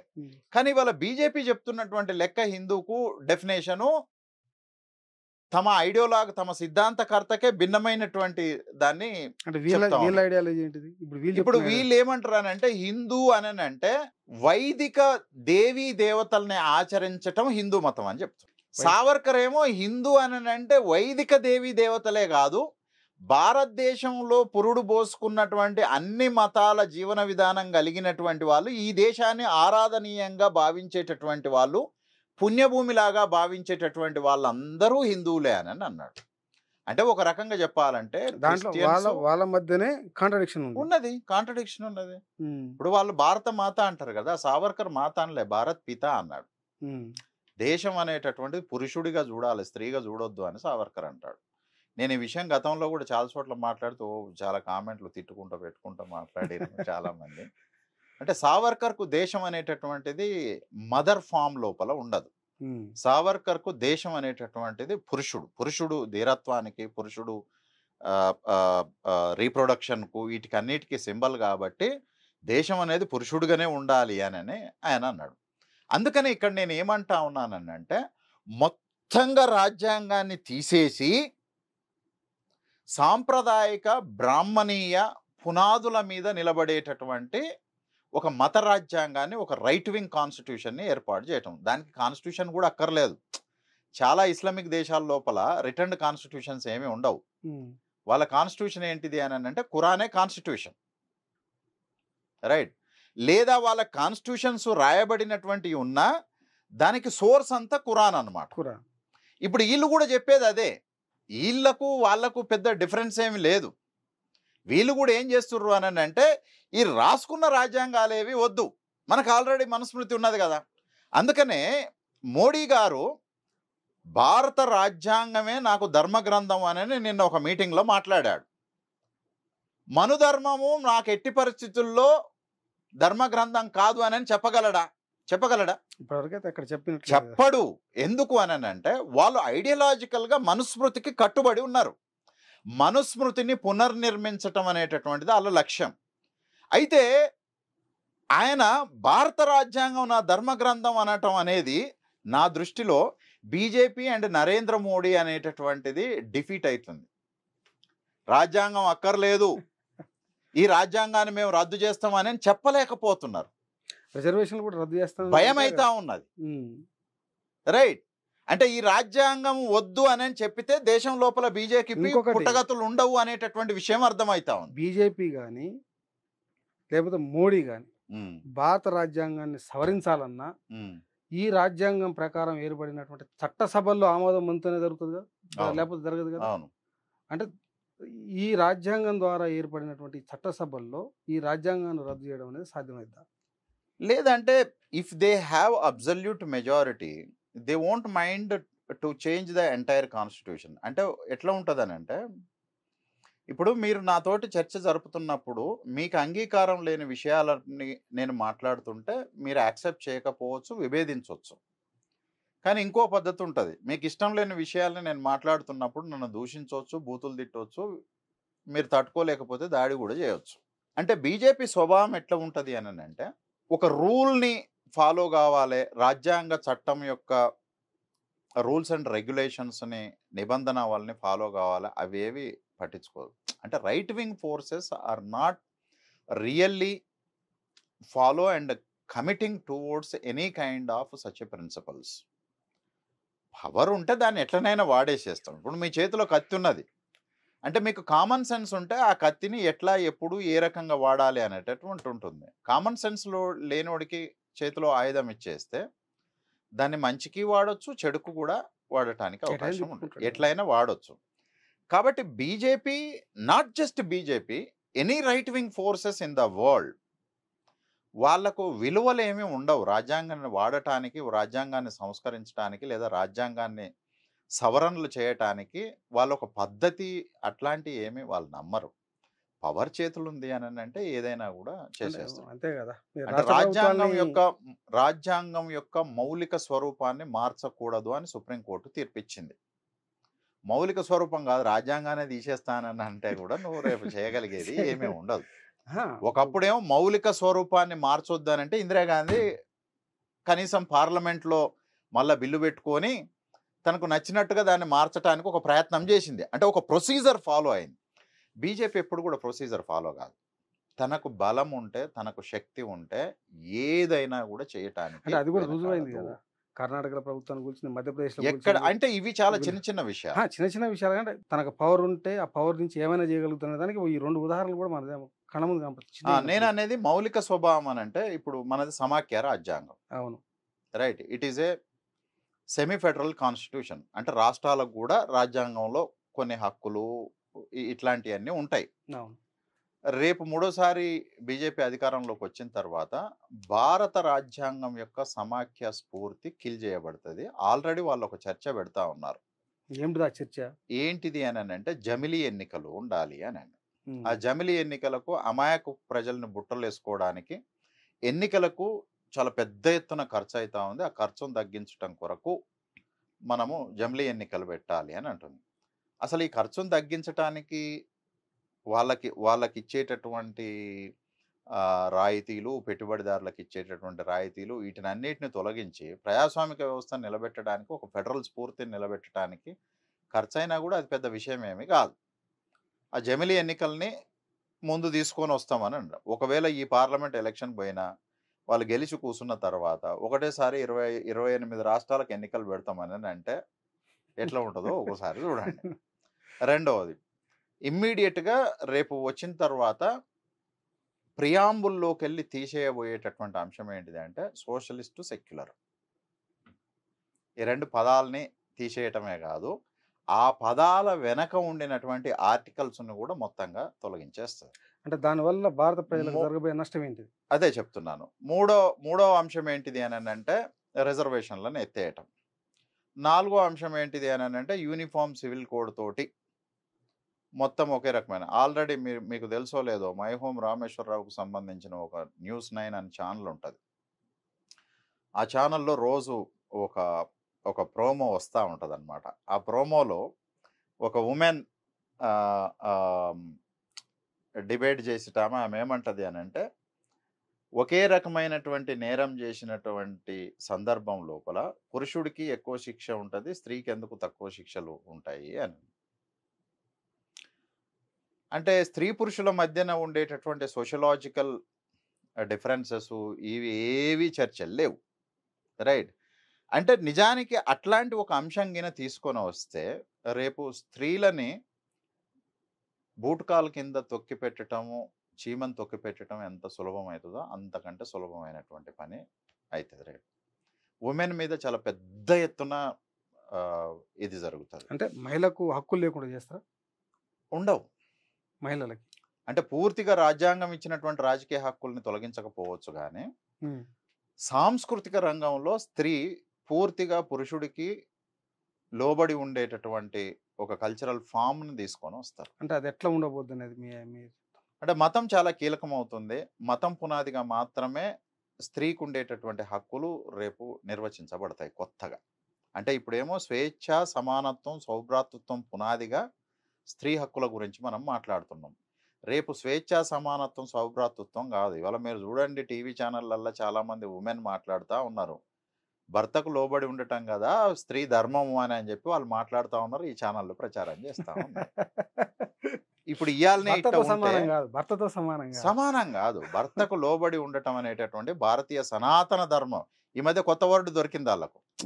హిందూ ధర్మం అనేది పోయింది, ఇప్పుడు సనాతన ధర్మం వస్తుంది. ఈసారి గెలిస్తే మన ధర్మం వస్తుంది. అంటే హిందూ ధర్మం నుంచి సనాతనం, సనాతనం నుంచి మన ధర్మం, ఇంకా మళ్ళొకసారి గెలిస్తే బ్రాహ్మణ ధర్మం అనేటటువంటిది వస్తుంది. ఈ ధర్మం లోపల మూడోసారి బీజేపీని అధికారంలోకి తీసుకొని వస్తే ఒక ప్రమాదం ఏంటంటే నియంతృత్వం చాలా పెద్ద ఎత్తున వస్తుంది. అంటే గతంలో ఇందిరాగాంధీ నియంతృత్వం పిపిలికంతో సమానమవుతుంది. మీడియా ఫ్రీడమ్ ఉండదు, పొలిటికల్ ఫ్రీడమ్ ఉండదు, సివిల్ సొసైటీ పనిచేయదు, మత మైనారిటీలకు సంబంధించినటువంటి పూర్తి స్వేచ్ఛ రద్దు. ఆల్రెడీ మీరు చూడండి, ఎన్జిఓ ఆర్గనైజేషన్స్ని కంట్రోల్ చేయటానికి మొత్తం ఫండింగ్ని మొత్తం కంప్లీట్ క్లోజ్ చేయ. అంటే నేను అనేది మతానికి వచ్చే ఫండింగే కాదు, పౌర సమాజము బతకటానికి అవసరమైనటువంటి హక్కుల గురించి మాట్లాడే ఫండింగ్ వచ్చేది కూడా బంద్ అయిపోయింది. గతంలో వచ్చే ఫండ్స్ అని బంద్ అయ్యాయి. మొత్తం ఆ సంస్థల్ని మొత్తం అమ్నెస్టీ ఇంటర్నేషనల్ బ్యాన్ చేసింది, దాని మీద దాడులు చేసింది. రైట్. ఆ జార్జ్ సోరోస్ గురించి మీరు ఆర్ఎస్ఎస్, బీజేపీ, హిందుత్వ బ్యాక్ బోన్గా ఫండింగ్గా ఉండే యూట్యూబ్ ఛానల్స్ అంతా కూడా జార్జ్ సోరోస్ అనేటువంటి మీద చాలా తీవ్రమైన దాడి. జార్జ్ సోరోస్ బాగా డబ్బున్నోడు, వాడు డబ్బుని ఇన్వెస్ట్ చేసి మనిషి స్వేచ్ఛ ప్రధానము అని మాట్లాడుతూ ఉన్నాడు. అయితే వాడు ఏం చేస్తూ ఉన్నాడంటే ప్రపంచంలో ఎక్కడెక్కడైతే నియంత్రణ లాంటి వాళ్ళ అధికారంలోకి వచ్చిండో వాళ్ళకు వ్యతిరేకంగా ఆ దేశాల లోపల కొన్ని ఆర్గనైజేషన్స్కు ఫండింగ్ చేసి వ్యక్తి స్వేచ్ఛ మీద, వ్యక్తి హక్కుల మీద పనిచేసేటట్టు చేదు. వాడిని ఇప్పుడు టార్గెట్ చేస్తూ ఉన్నారు. వాడు నరరూప రాక్షసుడు అని, ఇట్లాంటి మనిషి ఈ భూమి మీద ఎందుకు పుట్టిండు అని ఇట్లాంటి ఒక పెద్ద పెద్ద చర్చలన్నీ కూడా లేవదీస్తూ ఉన్నారు. అంటే దళితులకు, మైనారిటీలకు, మత మైనారిటీలకు, స్త్రీలకు, హిందూ మతంలో ఉండినటువంటి మధ్యతరగతి ఉన్నత వర్గాలకు కూడా ప్రమాదమేనండి. అంటే మధ్యతరగతి నేను ఒక్క ఎగ్జాంపుల్ చెప్తాను. ఇప్పుడు సపోజ్ మోహన్ బాబు కూతురు లాంటి వాళ్ళకు కూడా ఈ వచ్చే బీజేపీ వ్యతిరేకం. ఈ హైదరాబాద్ సిటీలో ఎంతమంది ఉంటారో ఒకసారి ఊహించండి. ఇంకొక రకంగా కూడా చెప్పాలి అని అంటే హైదరాబాద్ సిటీలో మొన్న బీజేపీకి ఎవరెందుకు ఓటేయలేదు అసెంబ్లీ ఎన్నికల లోపల? గతంలో కర్ణాటకలో జరిగిన ఎన్నికల లోపల కూడా బెంగళూరు సిటీలో చాలా పెద్ద ఎత్తున యాంటీ బీజేపీ ఓటు పడ్డది. కారణం ఏంటిది అని అంటే ఈ మెట్రోపాలిటన్ సిటీస్ లోపల gender equality, caste inequalities, gender equality పెరుగుతుంది, కాస్ట్ ఇన్ఈక్వాలిటీస్ డిజపియర్ అవుతా ఉన్నాయి. చాలా inter caste marriage, inter religious marriages ఉన్నత ఆదాయ వర్గాలలో ఇవి ఎక్కువ జరుగుతుంది. ఏ సామాజిక వర్గానికి సంబంధించిన వాళ్ళైనా ఇద్దరు ఒక దగ్గర కూర్చొని ఛాయ్ తాగాల్సిందే, భోజనం చేయాల్సిందే, ఒకే బస్సులో ఒకే క్యాబ్లో అన్నిటిలో ప్రయాణం చేయాల్సిందే, అన్ని ఈక్వల్ గానే ఉంటాయి. మరి ఇట్లాంటి సందర్భం లోపల బీజేపీ లాంటి ఒక ట్రెడిషనల్ పార్టీని యాక్సెప్ట్ చేయటం అనేటటువంటిది హైలీ ఇంపాసిబుల్ కదా. అంటే మోడర్నిటీని, ఆధునికతను, వ్యక్తి స్వేచ్ఛను, అంటే ఉమెన్ కూడా వ్యక్తి స్వేచ్ఛ అంటే మగోడే అని కాదు ఇక్కడ అర్థం. స్త్రీలు కూడా స్వేచ్ఛను కోరుకోవటం అంటే అది నేరం కాదు, తప్పు కాదు, బరితెగింపు కాదు. నేను ఒక ఉద్యోగం చేయాలి అని అనుకుంటాను, చేసే రైట్ నాకు ఉండాలి. సంపాదించుకోవాలనే శక్తి నాకు అంటే స్త్రీ పురుషుడి మీద ఆధారపడకుండా తను శ్రమ చేసి రూపాయి సంపాదించుకొని గౌరవంగా ఆ రూపాయిని తన కోసం ఖర్చు చేసుకోగలిగేటటువంటి స్థితి రావటం అనేటటువంటిది it is empowerment, it is liberation. అంటే ఎన్ని రోజులు మొగడి మీద, కొడుకు మీద, ఇంకొకరి మీద స్త్రీ ఆధారపడాలి? అంటే ఇంట్లోనే ఒక బిచ్చగాళ్ళు ఉంటారు స్త్రీ రూపం లోపల. అంటే బయట దేవుని గుడి దగ్గరనే కాదు బిచ్చగాళ్ళు, ఇంట్లో కూడా ఉంటారు. అంటే ఒక ఉమెన్ తనకి ఏదైనా కావాలి అని అనుకున్నప్పుడు భర్తను రిక్వెస్ట్ చేసుకోవాలి, కొడుకునో రిక్వెస్ట్ చేసుకోవాలి, ఇంకెవరినో రిక్వెస్ట్ చేసుకోవాలి. అదే స్త్రీ ఎకనామికల్గా ఎంపవర్ అయ్యి ఉంటే తనకు నచ్చింది కొనుక్కోగలుగుతుంది, తనే భర్తకు నచ్చిన దాన్ని కొనివ్వగలుగుతుంది. అంటే ఈమెకు నచ్చిన దానికోసం కూడా ఇతరుల పైన ఆధారపడి బతకటం అంటే అది బిచ్చమెత్తుకోవడం, గౌరవం లేని జీవితం కదా. అంటే గౌరవానికి భంగం కలిగేటటువంటి పరిస్థితి ఉంటుంది బీజేపీ అధికారంలోకి వస్తే. ఆదివాసీలు, దళితులు, ముస్లింలు, శూద్ర మధ్యతరగతి వర్గాలకు, మోడర్నిటీని కోరుకునే వాళ్లకు, వ్యక్తి స్వేచ్ఛ ఆత్మగౌరవంతో బతకాలనుకునేటటువంటి మనుషులకు, వీటికన్నిటికీ రామ్ గోపాల్ వర్మకు కూడా వ్యతిరేకమవుతుంది. రామ్ గోపాల్ వర్మ ఒక లిబరల్, ఆయన స్వేచ్ఛగా బతకాలని అనుకుంటాడు, అటెట కుదురుతుంది రానని చెప్పి దాడి చేస్తాడు. ఈ హైదరాబాద్ సిటీలో ఆ రామ్ గోపాల్ వర్మ లాంటి వాళ్ళు కొన్ని లక్షల మంది ఉంటారు, వాళ్ళకు కూడా వ్యతిరేకమే అవుతుంది కదా. రేపు నువ్వు మాట్లాడొద్దని అంటావు, రేపు ఇంట్లో జ్వరపడతావు, కొడతా అంటావు, తంతా అని అంటావు, కోర్టులు కూడా పనిచేయవు, వీళ్ళే గుంపులు పోయి తీర్పులు ఇస్తూ ఉంటాయి. అంటే మన పాతకాలం లోపల కాప్ పంచాయత్ సిస్టమ్ ఎట్లయితే ఉన్నదో ఇంకా అంతకంటే ఉన్మాదకరమైనటువంటిది వస్తుంది. అంటే కుటుంబంలో ఘర్షణలని వాళ్ళే తష్వా చేస్తారు, బజార్లో ఘర్షణలను వాళ్ళే తష్వా చేస్తారు. న్యాయ వ్యవస్థ, రాజ్యాంగం నిర్మించినటువంటి చట్టబద్ధ వ్యవస్థలను అన్నిటిని కూడా వాళ్ళు ధ్వంసం చేస్తారు. ఆల్రెడీ ధ్వంసం అయిపోయినాయి అనుకోండి. అన్ని రాజ్యాంగబద్ధ సంస్థలన్నీ కూడా పూర్తిగా నిర్వీర్యం చేసి, అంటే ప్రభుత్వము లేదా బీజేపీ ప్రభుత్వం ఎట్లా చెప్తే అట్లా సంస్థలు పనిచేస్తాయి. స్వతంత్రత అనేది లేదు, న్యాయ వ్యవస్థకు స్వతంత్రత లేదు, మిలిటరీకి స్వతంత్రత లేదు, మీడియాకు స్వతంత్రత లేదు, రాజకీయాలకు స్వతంత్రత లేదు. ఏ సంస్థలు కూడా రాజ్యాంగబద్ధమైనటువంటి సంస్థలు ఏవి కూడా అటానమస్గా వర్క్ చేయట్లేదు. అంటే ఇప్పటికే చేస్తున్నాయా? అంటే ఎంతో కొంత అటానమీ అనేటటువంటిది గతంలో ఉన్నది, ఇప్పుడు అది పోయింది. రేపు ఏమంటున్నానంటే అసలు ఆ సంస్థలు ఏవి బై ప్రిన్సిపల్గా కూడా అటానమీ ఉండదు అంటున్నాను నేను. బై ప్రిన్సిపల్ కూడా ఉండదు. ఈ నుంచి డైరెక్ట్ ఫోన్ కాలో లెటరో వస్తే ఎమ్మటే యాక్షన్ ఉంటుంది. అంటే ఇప్పుడు అట్ట కాదు, వాళ్ళు చెప్తే మేమెందుకు పని చేస్తామని నన్ను అంటుర్రు, రేపు అట్లా ఏమి ఉండదు. అక్కడి నుంచి రాలేదండి ఆదేశాలు, వస్తే పని చేస్తాం లేకపోతే లేదని చెప్తారు. ఖచ్చితంగా భారతదేశం యొక్క రాజ్యాంగం ప్రమాదంలో పడింది అనేది మీరు చెప్తా ఉన్నారు. అంటే బీజేపీకి అధికారం ఇస్తే మూడోసారి, ఇవాళ భారతదేశ రాజ్యాంగం పరిరక్షించబడాలన్నా, ప్రజలకు వ్యక్తిగత స్వేచ్ఛ ఉండాలన్నా, ఆర్థిక వ్యవస్థ బలోపేతం కావాలన్నా, ఏమి జరగాల, ఈ ఎన్నికల్లో ఏం జరిగితే ఇవన్నీ నిలబడతాయి అనేది మీరు అంటే ప్రమాదము యాక్చువల్గా ఇప్పుడు మత మైనార్టీల దగ్గర నుంచి మీ దాకా నా దాకా కూడా వచ్చేసిందండి. కమ్యూనిస్టులు ప్రమాదంలో ఉన్నారు. రాహుల్ గాంధీకి ఏం తిప్పాల? రాహుల్ గాంధీ లాంటి వాడికి కూడా ఇప్పుడు రాజ్యాంగాన్ని కాపాడుకోవడానికి ర్యాలీలు, ధర్నాలు చేయాల్సిన పరిస్థితి వస్తుంది. ఢిల్లీ కేజ్రీవాల్ కూడా రాజ్యాంగంని కాపాడకపోతే నిలబడేటటువంటి పరిస్థితి లేదు.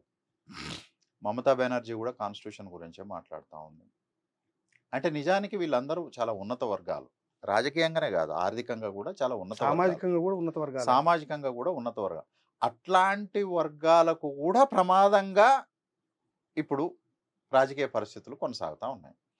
అంటే ఇంతో అంతో జర బ్రీతింగ్ ఉన్నది అని అంటే it is just because of constitution safe guards. ఈ రాజ్యాంగమే లేకపోయి ఉంటే మన ఇద్దరం ఇక్కడ కూర్చొని మాట్లాడటానికి కూడా ఛాన్స్ ఉండదు. జూన్ 4 తర్వాత ఈ స్వేచ్ఛలు ఉంటాయో ఉండవో కూడా తెలియదు. ఎందుకు ఈ మాట అంటానంటే, ఈ తెలంగాణలో ఉన్నటువంటి కొద్దిమంది కవులు, ఇంటలెక్చువల్స్ అంతా మొన్న ఒక మీటింగ్ పెట్టుకున్నారు కాకతీయ యూనివర్సిటీలో. డైరెక్ట్ ఆ మీటింగ్లోకి వీళ్ళు దాదాపు 150 మంది ఉన్నారు సభకు హాజరైన వాళ్ళు. 3 వ్యక్తులు వచ్చేసి మీటింగ్ని క్యాన్సిల్ చేసి పంపించేశారు. అక్కడికి పోలీసు వాళ్ళు వస్తే పోలీసు వాళ్ళు కూడా ఏం చెప్పారనంటే మీరు మీటింగ్ని క్యాన్సిల్ చేసుకోండి అని అన్నారు. అంటే అనుమతి ఇవ్వబడ్డది, దానికి చీఫ్ గెస్ట్ని బెదిరించి రాకుండా చేసేసారు. ఆ ప్రోగ్రాంలకు 3 వ్యక్తులు వచ్చి 150 మంది హాజరైనటువంటి మీటింగ్ని క్లోజ్ చేసి పడేసేసారు. మీరు ఈ నుంచి ఇమ్మీడియట్గా వెళ్ళిపోవాలి, ఇక్కడ ఎవడు ఉండొద్దు అన్నారు. అంటే ఆ పౌరుల యొక్క సమావేశ హక్కుని పరిరక్షించాల్సినటువంటి పోలీసులు కూడా లేదండి మీరు క్యాన్సిల్ చేసుకొని ఈ నుంచి వెళ్ళిపోండి అనేటటువంటి ఒక వాతావరణం వచ్చేసి. అంటే ఏ ఇద్దరు మనుషులు స్వేచ్ఛగా తమ రాజకీయ, సాంస్కృతిక, ఆర్థిక అభిప్రాయాలని పంచుకునేటటువంటి స్వేచ్ఛ లేదు. నువ్వు ఒక బొమ్మ వేయలేవు, ఒక ఆర్టికల్ రాయలేవు, క్లాస్ రూమ్లో పాఠం చెప్పలేవు. నేను చెప్తా ఒక ఎగ్జాంపుల్. క్లాస్ రూమ్లో టీచరు ఏం పాఠం చెప్పాలి అని అనేది ఈ రైట్ వింగ్, స్టూడెంట్ వింగ్కు సంబంధించిన లీడర్లు డిసైడ్ చేస్తారు. ఇప్పుడు మా పొలిటికల్ సైన్స్లో ఇండియన్ పొలిటికల్ థాట్ అని ఉందండి. ఇండియన్ పొలిటికల్ థాట్లో బుద్ధుడు ఉండు, పెరియార్ ఉండు, పూలే ఉండు, అంబేద్కర్ ఉన్నాడు, బసవన్న ఉన్నాడు. ఏం చెప్పాలి వాళ్ళ గురించి? వాళ్ళు ఏం పని చేసిర్రు? వాళ్ళు వర్ణధర్మానికి వ్యతిరేకంగా, కులానికి వ్యతిరేకంగా, స్త్రీ సమానత్వం కోసం పోరాటం చేశారు. నువ్వు ఈ ఎట్ట చెప్తావు, ఈ చెప్పొద్దు అంటే అలా ఇంకా కొన్ని పాఠాలు కూడా ఉన్నాయి. ఏముంది? మనుస్మృతి ఉంది, కౌటిల్య ఫిలాసఫీ ఉంది. అయ్యే చెప్పాలి, ఈ చెప్పొద్దు అని అంటాడు. మీకు ఎదురైందా క్లాస్ నా విషయంలో అయితే కాలేదు, కానీ చాలా మంది టీచర్స్కు ఆ ప్రాబ్లం ఎదురవుతా ఉంది. అంటే తరగతి గదిలో ఏం చెప్పాలి అని. అంటే నాకు ఒక అడ్వాంటేజ్ ఉన్నది. నేను విద్యార్థిని డైరెక్ట్ డిస్కషన్కి ఎంకరేజ్ చేస్తాను. ఎటువంటి విద్యార్థి అయినా కూడా ఎంకరేజ్ చేస్తాను. So I become as a neutral man in the class room. అంటే నాకు బయట ఉండేటటువంటి అభిప్రాయాలను నేను తరగతి గదికి పట్టుకొని రాను. నా వ్యతిరేకమైనటువంటి ఆలోచనలు ఉన్న విద్యార్థుల అభిప్రాయాన్ని కూడా నేను వినటానికి సిద్ధపడతాను. కానీ అంటే ఒక సుదర్శన్ సంగతి పక్కకు పెట్టండి. కొన్ని వేల మంది టీచర్స్ ఉన్నారు. వాళ్ళు క్లాస్ రూమ్లో ఏం బోధించాలి? ఓ సైంటిస్ట్ ఉన్నాడు, వాడు ఏం రాయాలి, ఏం రాయకూడదు. ఒక కళాకారుడు ఉన్నాడు, ఏం బొమ్మ వేయాలి, ఏం పాట చేయాలో తెలియకూడదు. మీరు ఒక మీడియా ఉన్నారు, ఏం రాయాలో ఏం రాయకూడదో తెలియదు, మీడియా నిర్దేశిస్తారు. రైట్. సో కాబట్టి నేను ఏమంటా ఉన్నానంటే ఎవరో ఒక్కరో ఇద్దరో బాధితులు కాదు. Majority people in India nowadays are suffering with the BJP's power తోటి చాలా సమస్యలు వస్తూ ఉన్నాయి. కాబట్టి నేనేమనుకుంటున్నానంటే సహజంగానే ఈసారి బీజేపీ కొంత బలహీన పడే అవకాశం ఉంటుంది అని అన్నాను. నువ్వు నేను కాదు, కమ్యూనిస్టులు స్వేచ్ఛగా లేరు, రాజకీయాలతో సంబంధం లేని మనుషులు స్వేచ్ఛగా లేరు, సొంతంగా నా బతికేందో నేను బతుకుదామని అనుకునే మనుషులు స్వేచ్ఛగా లేరు. ఈ దేశంలో ఎవ్వడూ స్వేచ్ఛగా లేరు. రైట్. ప్రతి ఒక్కడి స్వేచ్ఛ వాళ్ళ చేతుల్లోకి తీసుకోబడ్డది. దేశం అంటే ఏంటిదో వాళ్ళే నిర్వర్తిస్తారు. నువ్వేం చేయాలి, నువ్వేం మాట్లాడాలి, నువ్వేం తినాలి, నువ్వేం కట్టుకోవాలి, నువ్వేం మాట్లాడాలి, ఏం రాయాలి, ఏం డ్యాన్స్ వేయాలి, ఏం వేయకూడదు, ప్రతిదీ వాళ్ళే డిసైడ్ చేసేటటువంటి స్థితిలో ఉన్నారు. అంటే మనిషిని నువ్వు ఎంత ఇచ్చినా సరే స్వేచ్ఛ ఇవ్వకపోతే మనిషి ఉండడండి. ఇప్పుడు బాగా రోజు నీకు బిర్యానీ ఇప్పించి మంచి ఒక 50 తులాల బంగారం ఇస్తా, ఒక 100 పట్టు చీరలు కొనిపిస్తా, నువ్వు ఇంట్లోనే ఉండు అని భార్య అంటే 100 పట్టు చీరలు, 20 తులాల బంగారము, రోజు బిర్యానీ, ఆహారం కోరుకుంటుందా? లేకపోతే నేను కూడా ఒక జీవిలాగా ఎంతో కొంచెం నాకు స్వేచ్ఛ కావాలి అని కోరుకుంటాను. స్వేచ్ఛ జైలు జీవితానికి దానికి తేడా ఉండదు కదా. నువ్వు ఎన్ని ఇచ్చినా స్వేచ్ఛ ముందు ఏది సమానం కాదు. రైట్. సో కాబట్టి ఈ దేశం లోపల ప్రతి మనిషి స్వేచ్ఛను కోరుకుంటాడు. స్వేచ్ఛ అనేది జీవికి ఉండేటటువంటి సహజ లక్షణం. ఈ బీజేపీ పార్టీ ఆ సహజ లక్షణానికే వ్యతిరేకమైనటువంటిది. దీన్ని కాపాడుకోవటం అంటే డెమోక్రటిక్ సిస్టమ్ లోపల there is a single solution. అంటే ఇప్పుడు ప్రజలు బీజేపీకి వ్యతిరేకంగా వాళ్ళు ఎట్లయితే వీధుల్లోకి వచ్చేసి కండబలంతో లేకపోతే ఇతరత్ర పద్ధతులతోటి ఒక అనార్కిక్గా బిహేవ్ చేస్తున్నారో that is not right thing. So ఇప్పుడున్న పరిస్థితుల లోపల అంటే ప్రజలెవరు కూడా స్వేచ్ఛకు ఇంకేది సమానం కాదు. స్వేచ్ఛతోటి మనం దేన్ని కూడా పోల్చలేము.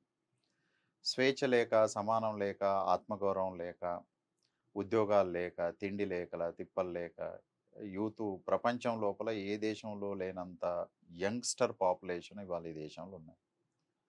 దీంట్లో 5% పాపులేషన్ కూడా పనిచేసేటటువంటి స్థితిలో లేరు. నోవల్ హరారే అనేట ఆయన ఒక మాట చెప్తాడు. రాబోయే రోజుల లోపల ప్రపంచం 2 వర్గాలుగా చీలిపోతుందని అంటాడు. ప్రపంచం అంతా మనుషులు, ఒకటి పనిచేసే మనుషులు, 2 పని చేయకుండా ఉండే మనుషులుగా తయారవుతుంది ఈ ప్రపంచం అంతా. పనిచేసే మనుషులు 20% ఉంటారు, పనిచేయని మనుషులు 80% ఉంటారు ప్రపంచంలో. ఈ 2 వర్గాల మధ్యన రాబోయే రోజుల్లో ఘర్షణ ఉంటుంది అని అంటాడు. ఇప్పుడు ఈ దేశం లోపల సగానికంటే ఎక్కువ 20 నుంచి 35-40 ఏళ్ల మధ్యన వయసున్న ప్రజలు. దీంట్లో 10% పాపులేషన్కు కూడా ఉపాధి, ఉద్యోగ అవకాశాలు లేవు. ఇప్పుడు ఈ యూత్ను టార్గెట్ చేసుకొని వాళ్ళ మనసుల్లోకి రకరకాలైనటువంటి ఆలోచనలను జొప్పించటం ద్వారా పవర్లోకి రావాలని కోరుకునేటటువంటి ఒక ప్రయత్నం అయితే జరుగుతూ ఉన్నది. అందుకని నేను ఇక్కడ ఏమంటున్నానంటే, రాజ్యాంగపు విలువల్ని పౌర సమాజం లోపల నెలకొల్పాల్సినటువంటి బాధ్యత అనేక వర్గాలపైన ఉన్నది. అంటే కేవలము ఒక రేవంత్ రెడ్డో, ఒక కర్ణాటక చీఫ్ మినిస్టర్ సిద్ధరామయ్యో, ఒక ఢిల్లీ చీఫ్ మినిస్టరు కేజ్రీవాలో, లేకపోతే ఒక తమిళనాడు చీఫ్ మినిస్టరో, లేకపోతే ఒక నిజాయితీపరుడైనటువంటి జర్నలిస్టో, ఇట్లా కాదు. అంటే అన్ని రంగాల లోపల ఈ విలువల్ని ఓడించేటటువంటి, ఏ విలువల్ని, అప్రజాస్వామికమైనటువంటి భావాజాలాన్ని ఓడించేటటువంటి ఒక ఒక మూమెంట్ అనేటటువంటిది చాలా పెద్ద ఎత్తున రావాల్సి ఉంది. అది మీడియా రంగంలో రావాలి, విద్యారంగం లోపల రావాలి, పౌర సమాజంలో రావాలి, సామాజిక ఉద్యమాల్లో రావాలి, రాజకీయాల్లో రావాలి. కానీ ఇవాళ యాక్చువల్గా political leaders are very advance to defeat the ideology of BJP and its right wing ఆలోచనలు అన్నీ కూడా ఒక దుర్మార్గమైనటువంటి పరిస్థితి అంతా కూడా. అంటే నిజానికి వాళ్ళు చెప్తున్నట్టుగా బీజేపీ హిందువులకు మేలు చేయకపోగా హిందువులకు ఒక 2000 సంవత్సరాల లోపల ఎన్నడూ జరగనంత నష్టం బీజేపీ చేస్తుంది. హిందువులకే హిందువులకు బీజేపీ చేసేంత నష్టం ఇంకెవరికి చేయరు. అంటే హిందువుల రక్షణ కోసం వచ్చిన పార్టీ హిందువులకు అంత నష్టం చేస్తుందా? హిందువులకు భూమి పంచదు, హిందువులకు ఉద్యోగాలు ఇవ్వదు, హిందువుల్ని సైన్యంలోకి తీసుకుంటుంది, వాళ్ళని కాంట్రాక్ట్ ప్రాతిపదికన 4 ఏళ్ళు పనిచేయమని అంటది. రైట్. సో హిందువులకు ఆహారం అందయ్యదు, హిందువులు నిరుపేదతోటి ఇదైతా ఉంటారు. హిందువులు ఇజ్రాయెల్, ఆఫ్రికా కంట్రీస్కు పోయి ఎవడి శత్రువు కోసమో ఎవడో యుద్ధం చేస్తుండాలి, చచ్చిపోతూ ఉండాలి. మరి ఆ హిందువులకు నువ్వేం చెప్పినావు, ఏం చేసినావు? ఎస్, తీయండి, లెక్క తీయండి. అంటే తెలివైనటువంటి హిందువులు, పౌర సమాజం లోపల ఉండేటటువంటి మేధోజీవులంతా కూడా, హిందూ మేధోజీవులంతా బీజేపీని ఇప్పుడు అడగాల్సినటువంటి క్వశ్చన్ ఏంటిది అని అంటే, ప్రభుత్వ రంగం లోపల ఎంతమంది హిందువులకు ఉద్యోగాలు ఇచ్చావు? హిందువులు సైన్యంలో అత్యధికంగా ఉంటారు కదా, ఆ ఉద్యోగాలను ఎందుకు నువ్వు కాంట్రాక్ట్ పద్ధతినే చేశావు? నీ కాలం లోపల సైన్యంలో చచ్చిపోయినటువంటి సైనికుల లోపల హిందువులు ఎంతమంది? రైట్. సో ఉద్యోగాలు దొరకని హిందువులు ఎంతమంది? ఆకలి చావులు చచ్చే హిందువులు ఎంతమంది? రైతు సూసైడ్లు చేసుకునే హిందువులు ఎంతమంది? కార్మికులు రోడ్డున పడేటటువంటి హిందువులు ఎంతమంది? కరోనా కాలంలో ఎంతమంది హిందువుల జీవితాలు, కుటుంబాలు ధ్వంసమైనాయి? ఎంతమంది హిందువులు స్కూళ్ళల్లో డ్రాప్ అవుట్ అయ్యారు? ఎంతమంది హిందువులు హైయర్ ఎడ్యుకేషన్ పోలేకపోతాం? నాకు ఉత్తరాఖండ్ నుంచి నా స్టూడెంట్, ఒక అమ్మాయి బ్రాహ్మణ్ స్టూడెంట్, నాకు లెటర్ రాసింది. సార్, నేను స్కాలర్షిప్ పొందే పరిస్థితి లేదు, నాకు ఎవరితోటైనా సహాయం చేయండి, నేను హైయర్ ఎడ్యుకేషన్ పోవాలి అన్నది. బ్రాహ్మణే, హిందువే, మరి ఏం చేస్తున్నావు నువ్వు? Right. So tell me that, ఏ హిందువు నీ వల్ల లబ్ధి పొందాడు? లబ్ధి అనే కాదు, సుఖంగా బతకగలుగుతున్నాడు. ఏ హిందువు కూడా సుఖంగా బతికే పరిస్థితి లేదు. హిందువు అనేటటువంటి కార్డును వాడుకొని సుఖంగా బతికేది ఎవరు అని అంటే మోడీ, అమిత్ షా, అదానీ, రైట్, స్మృతి ఇరానీ, వీళ్ళు సుఖంగా బతుకుదు. అతి కొద్ది మంది ధనవంతులైనటువంటి హిందువుల యొక్క సుఖము, సంతోషము, భోగలాల సత్వం కోసము 99.9% హిందువుల హృదయాల్ని, మనస్సుల్ని పూర్తిగా కలుషితం చేసి బ్రాహ్మణ బనియా జనతా కోసం ఈ దేశంలో ఉన్న జనతాని మొత్తం కూడా సర్వనాశనం చేసే ఒక ప్రక్రియ జరుగుతుంది. కాబట్టి అంటే ఇది బీజేపీ రూపంలోనే కాదు, ఇంకే రూపంలోనైనా సరే ఉండే అవకాశం ఉంటుంది. కాబట్టి ఈ దేశ ప్రజలకు అన్ని వైపుల నుంచి ఒక ప్రజాస్వామిక జీవన విధానాన్ని నేర్పగలిగినప్పుడు, స్వేచ్ఛా సమానత్వం గురించి చెప్పగలిగినట్టు, మనం మొదట మాట్లాడుకున్నట్టు మీరు అడిగిన క్వశ్చన్ ఒకటే, అంటే రాజ్యాంగం మీద చర్చ జరుగుతుందని. ఇవాళ కాంగ్రెస్, బీజేపీ మేము రాజ్యాంగానికి వ్యతిరేకము, ఆ రాజ్యాంగం ఏంది అనలేని ఒక స్థితికి వెళ్ళిపోయింది.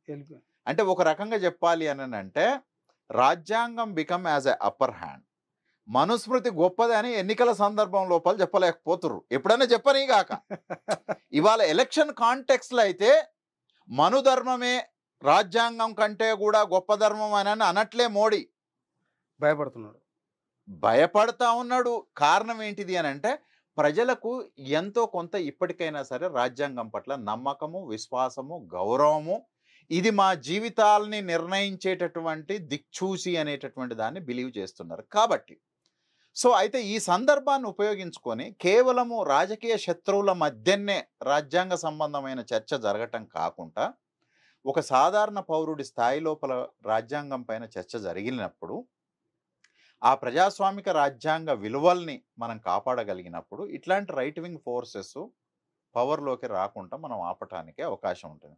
అప్పుడు మీరు, నేను, ఆవిడ అందరము స్వేచ్ఛగా, సమానంగా, సంతోషంగా బతికేటటువంటి ఒక బ్యూటిఫుల్ ఇండియాని చూసేటటువంటి అవకాశం దొరుకుతుంది. అది ఈ పార్లమెంట్ ఎన్నికల్లో సాధ్యం. ఈ పార్లమెంట్ ఎన్నికల్లో ఇంత పెద్ద చర్చ వచ్చింది కాబట్టి, అంటే కేవలం నేను అదే అంటున్నా, బీజేపీ కౌంటర్ ఫోర్సెస్ మాత్రమే కాకుండా ప్రజలందరూ కూడా కాన్స్టిట్యూషనల్ వాల్యూని, అంటే మహనీయులు కలలు కన్నటువంటి రాజ్యాంగంలో పెట్టుకున్న స్వప్నాలు ఏవైతే ఉన్నాయో ఆ స్వప్నాలు ఈ సందర్భంగా డిబేట్కి వచ్చినాయి. ఒక రకంగా చెప్పాలి అని అంటే రేవంత్ స్ట్రాటజికల్గానో మరో రకంగానో, అంటే నా అంచనా కేజ్రీవాల్ తర్వాత కాన్స్టిట్యూషన్ ఇంత పెద్ద ఎత్తున డిబేట్కు పెట్టింది కర్ణాటక ఎలక్షను, ఇప్పుడు జరుగుతున్నటువంటి తెలంగాణ పార్లమెంట్ ఎలక్షన్.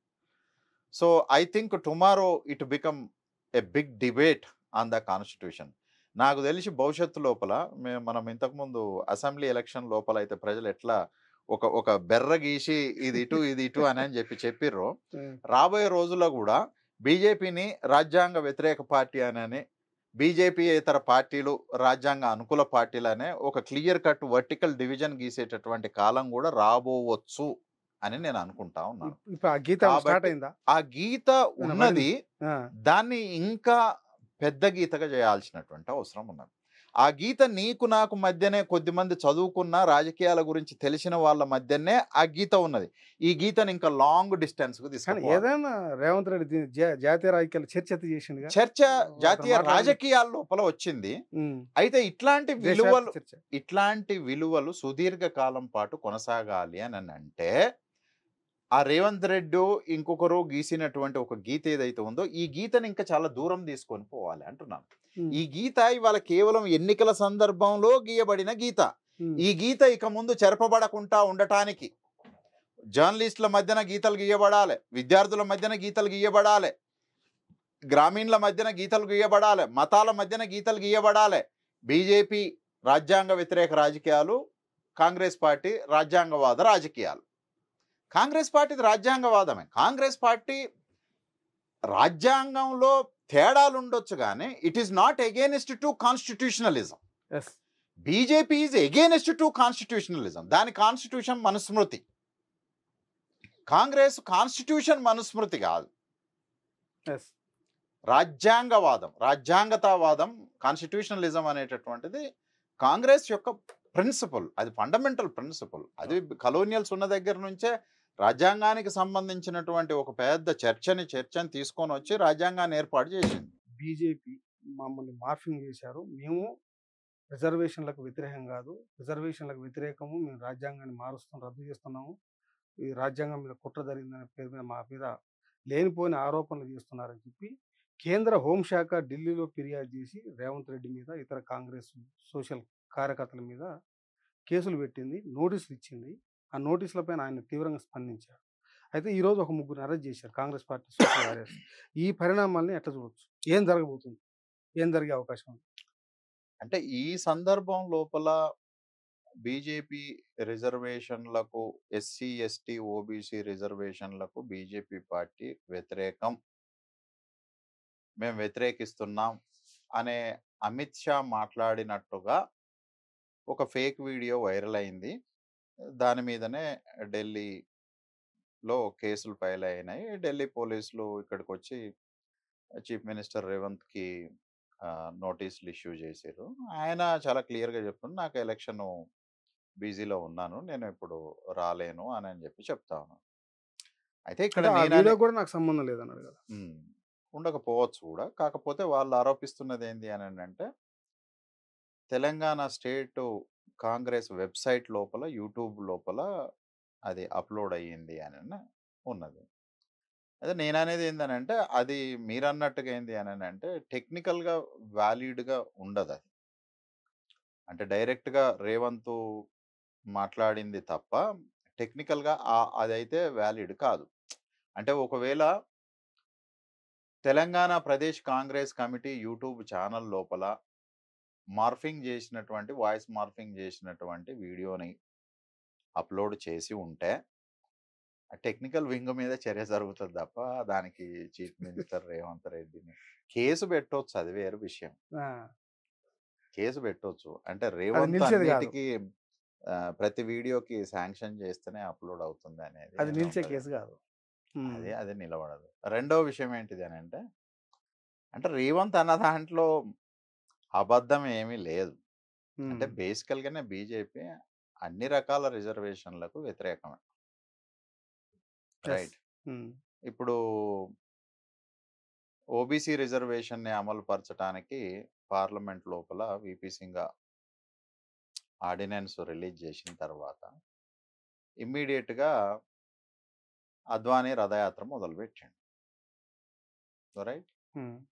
ఆ రథయాత్రతోటి దీనికి వ్యతిరేకంగా మొత్తము యాంటీ రిజర్వేషన్ పోలరైజేషన్ అనేటటువంటిది చాలా పెద్ద ఎత్తున జరిగి దేశం లోపల కొన్ని వేల కోట్ల ప్రభుత్వ ప్రజల ఆస్తుల్ని బుగ్గిపాలు చేసేసి అన్ని కాలేజీలో ధర్నాలు జరిగినాయి అప్పట్లో. చిన్న ధర్నాలు కాదు నేను అనేది, పెద్ద ఆందోళన. ప్రభుత్వ ఆస్తుల్నే ధ్వంసం చేశారు. బస్సులు, రైళ్ళు, గవర్నమెంట్ ఆఫీసులు, గిడ్డంగులు, వీటిని మొత్తము తగలబెట్టి పడేసేసారు. ఇంతకంటే వ్యతిరేకత ఏముంటుంది? రెండోది, పోనీ ఆ రిజర్వేషన్ బిల్లుని పార్లమెంట్ లోపల పెట్టి ఆర్డినెన్స్ తీసుకొని వచ్చే క్రమం లోపల బీజేపీ మేము ఓబీసీ రిజర్వేషన్లో కట్టుబడి ఉన్నాము, మేము మద్దతు ఇస్తున్నాము అని పార్లమెంట్లో ఒక్క డైలాగ్ అన్న అద్వానీ చెప్పిండా? లేదు. ఓబీసీనే ప్రైమ్ మినిస్టర్ అయి కూర్చున్నాడు కదా ఇవాళ. మరి ఓబీసీల జనాభా 52%, వాళ్ళకి ఇచ్చినటువంటి రిజర్వేషన్ 27%. ఈ 27% ఇవ్వటం అనేటటువంటిది చాలా అన్యాయం. మరి ఆ 27% నుంచి 52%కి వాళ్ళ జనాభా దామాషా ప్రకారం పెంచలేకపోయినావు. కానీ మొత్తం అగ్రకులాలు 10% ఉంటాయని అనుకుంటే 10% అగ్రకుల జనాభా అంతా పేదోళ్ళేనా? 10% రిజర్వేషన్ ఎట్లిస్తాం? 10% అగ్రకుల జనాభా ఈ దేశంలో ఉంటే సరే పోనీ సగం అన్నా పేదోళ్ళు అనుకుందాం. అంటే 5% అన్న నువ్వు రిజర్వేషన్ ఇవ్వాలి. 100% జనాభా 10% జనాభా వాళ్ళదైతే 10% రిజర్వేషన్ ఇస్తావు. ఓబీసీలు 52% జనాభా అయితే 27% మాత్రమే రిజర్వేషన్ ఇస్తావు. 10 ఏళ్ల కాలం లోపల నువ్వు అది కూడా చేయలేకపోయావు. ఎస్సీ రిజర్వేషన్ వర్గీకరణ చేస్తా అన్నారు, అది కూడా ఏమి చేయలేదు. మందకృష్ణ మొత్తం ఆయన మోడీ తప్ప ఎవడు సరే ఆ రిలేషన్షిప్ వేరు. మందకృష్ణ గారు ఒకవేళ జరుగుతుందన్న ఆశతోటి తన మద్దతునే ఏమన్నా ప్రకటిస్తున్నాడు కావచ్చు, అది వేరే చర్చ. చేస్తా అంటే మందకృష్ణ వద్దా అని అంటాడా? అన్నాడు కదా, చేస్తాడన్న ఒక నమ్మకము దేంతోటో సరే ఆయన రాజకీయాలని సపోర్ట్ చేస్తున్నాడు, that is different, right? So మూడో అంశం ఏంటిది అని అంటే బేసికల్గా బీజేపీ అనేటటువంటిది మహిళలు, ఆదివాసీలు, దళితులకు, ఓబీసీలకు వ్యతిరేకం.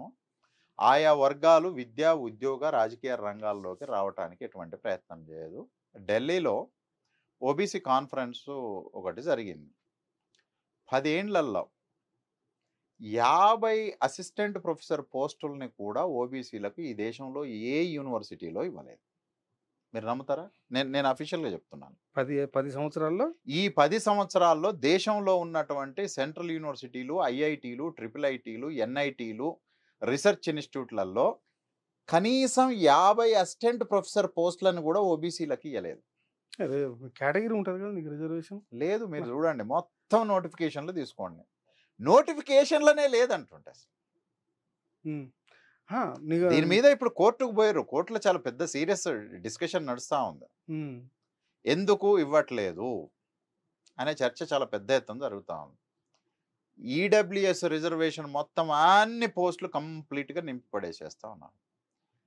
ఎస్సీ ఎస్టీ ఓబీసీలకు ఇచ్చేటటువంటి రీసెర్చ్ ఫెలోషిప్స్ లేవు, రీసెర్చ్ గ్రాంట్స్ లేవు, ఉద్యోగాలు నింపుడు లేదు, ఏదీ లేదు, పూర్తిగా వ్యతిరేకం. కాబట్టి రేవంత్ అన్న దాంట్లో అబద్ధమేం లేదు, అది నిజమే.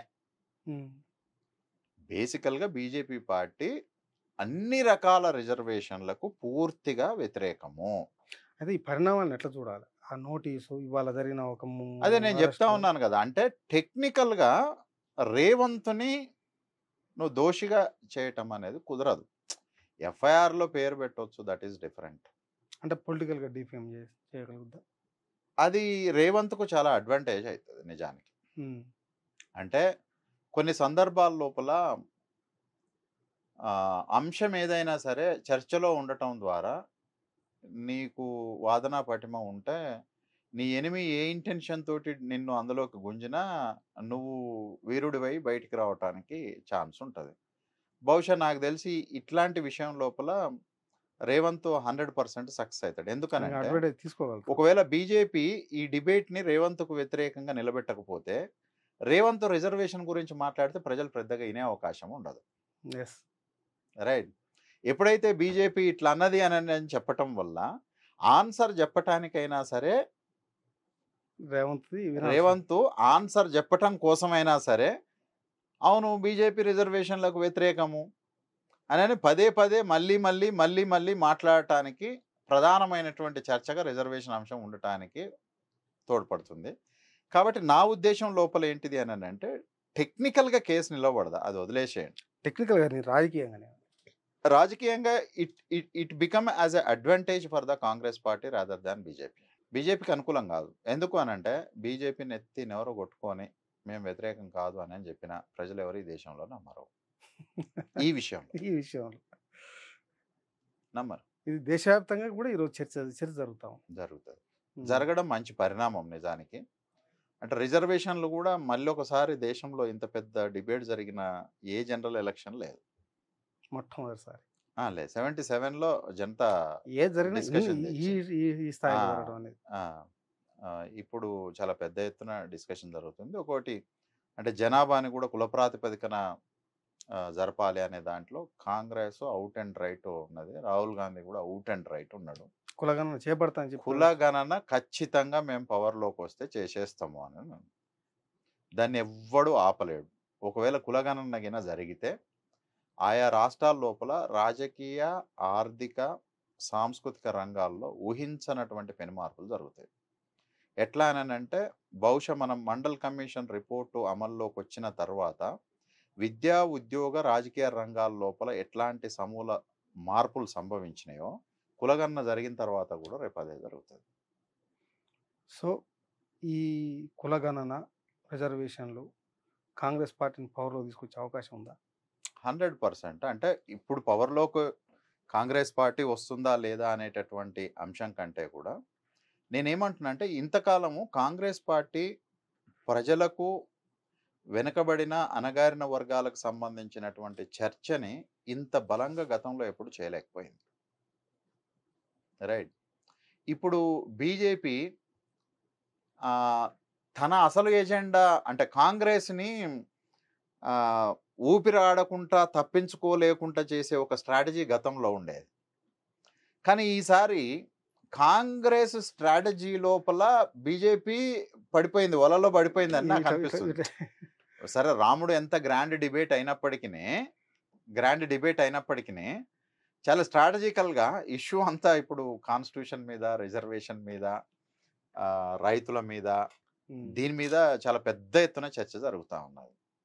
సో అంటే ఈ చర్చ అంతా గెలుపుకు 100% ఉపయోగపడకపోవచ్చు, కానీ ఇది గణనీయమైనటువంటి మోరల్ ఇంపాక్ట్ని, మోరల్ డిఫీట్ని క్రియేట్ చేస్తుంది. అంటే అనివార్యంగా బీజేపీ పార్టీ సమాధానం చెప్పుకోవాల్సిన స్థితిలోకి వెళ్ళిపోయింది. ఇంతకుముందేమో కాంగ్రెస్ క్వశ్చన్ ఇస్తే, బీజేపీ క్వశ్చన్ ఇస్తే కాంగ్రెస్ ఆన్సర్ చెప్పాల్సిన స్థితిలో ఉండేది. ఇలా ఏం చెప్పాలనో అర్థం కాక దాన్ని మేము వ్యతిరేకిస్తున్నామనాలనా, అనుకూలిస్తున్నామనాలనా ఏమి అర్థం కాక బీజేపీ ఏం చెప్తుందో మేమేమన్నా కాదంటున్నామా అని. కానీ ఇప్పుడు ఏమైందంటే పజిల్ కాంగ్రెస్ ఇస్తున్నది, పజిల్ని నింపే కండిషన్ లోపల బీజేపీ వెళ్ళిపోయింది. సో ఇన్ దాట్ కాంటెక్స్ట్ అంటే పొలిటికల్ సక్సెస్లో కాంగ్రెస్ ఉన్నది, ఎలక్టోరల్ సక్సెస్ ఎట్లా ఉన్నది అనేది మనం జూన్ తర్వాత చూడాల్సిందే. ఎలక్టోరల్ సక్సెస్ ఎట్లా ఉన్నదో భవిష్యత్తులో చూడాలి. కానీ పొలిటికల్ సక్సెస్ అయితే ఇప్పుడు కాంగ్రెస్ 100% సక్సెస్ అయిందని నేను బిలీవ్ చేస్తాను. Okay, thank you. ఇప్పుడు సుదర్శన్ గారు మన దగ్గర మనుస్మృతి తీసుకొస్తే, రాజ్యాంగాన్ని రద్దు చేస్తే భారతదేశంలో ఉన్నటువంటి హిందూ ప్రజలకే తీవ్రమైనటువంటి నష్టం జరుగుతూ ఉందని మనం చెప్పారు. ఈ రాజ్యాంగాన్ని కాపాడుకోవడం కోసం హిందువులందరూ కూడా ఏకం కావాలి, రాజ్యాంగాన్ని కాపాడే శక్తులకు, ఈ రాజ్యాంగం మీద నమ్మకం ఉన్నటువంటి శక్తుల వైపే నిలబడాలని చెప్పి కోరుకుంటా ఉన్నారు. దీనిపైన పెద్ద చర్చ జరగాలంటున్నారు. థ్యాంక్ యూ సార్, మా స్టూడియోకి వచ్చి చాలా విషయాలు. Thank you.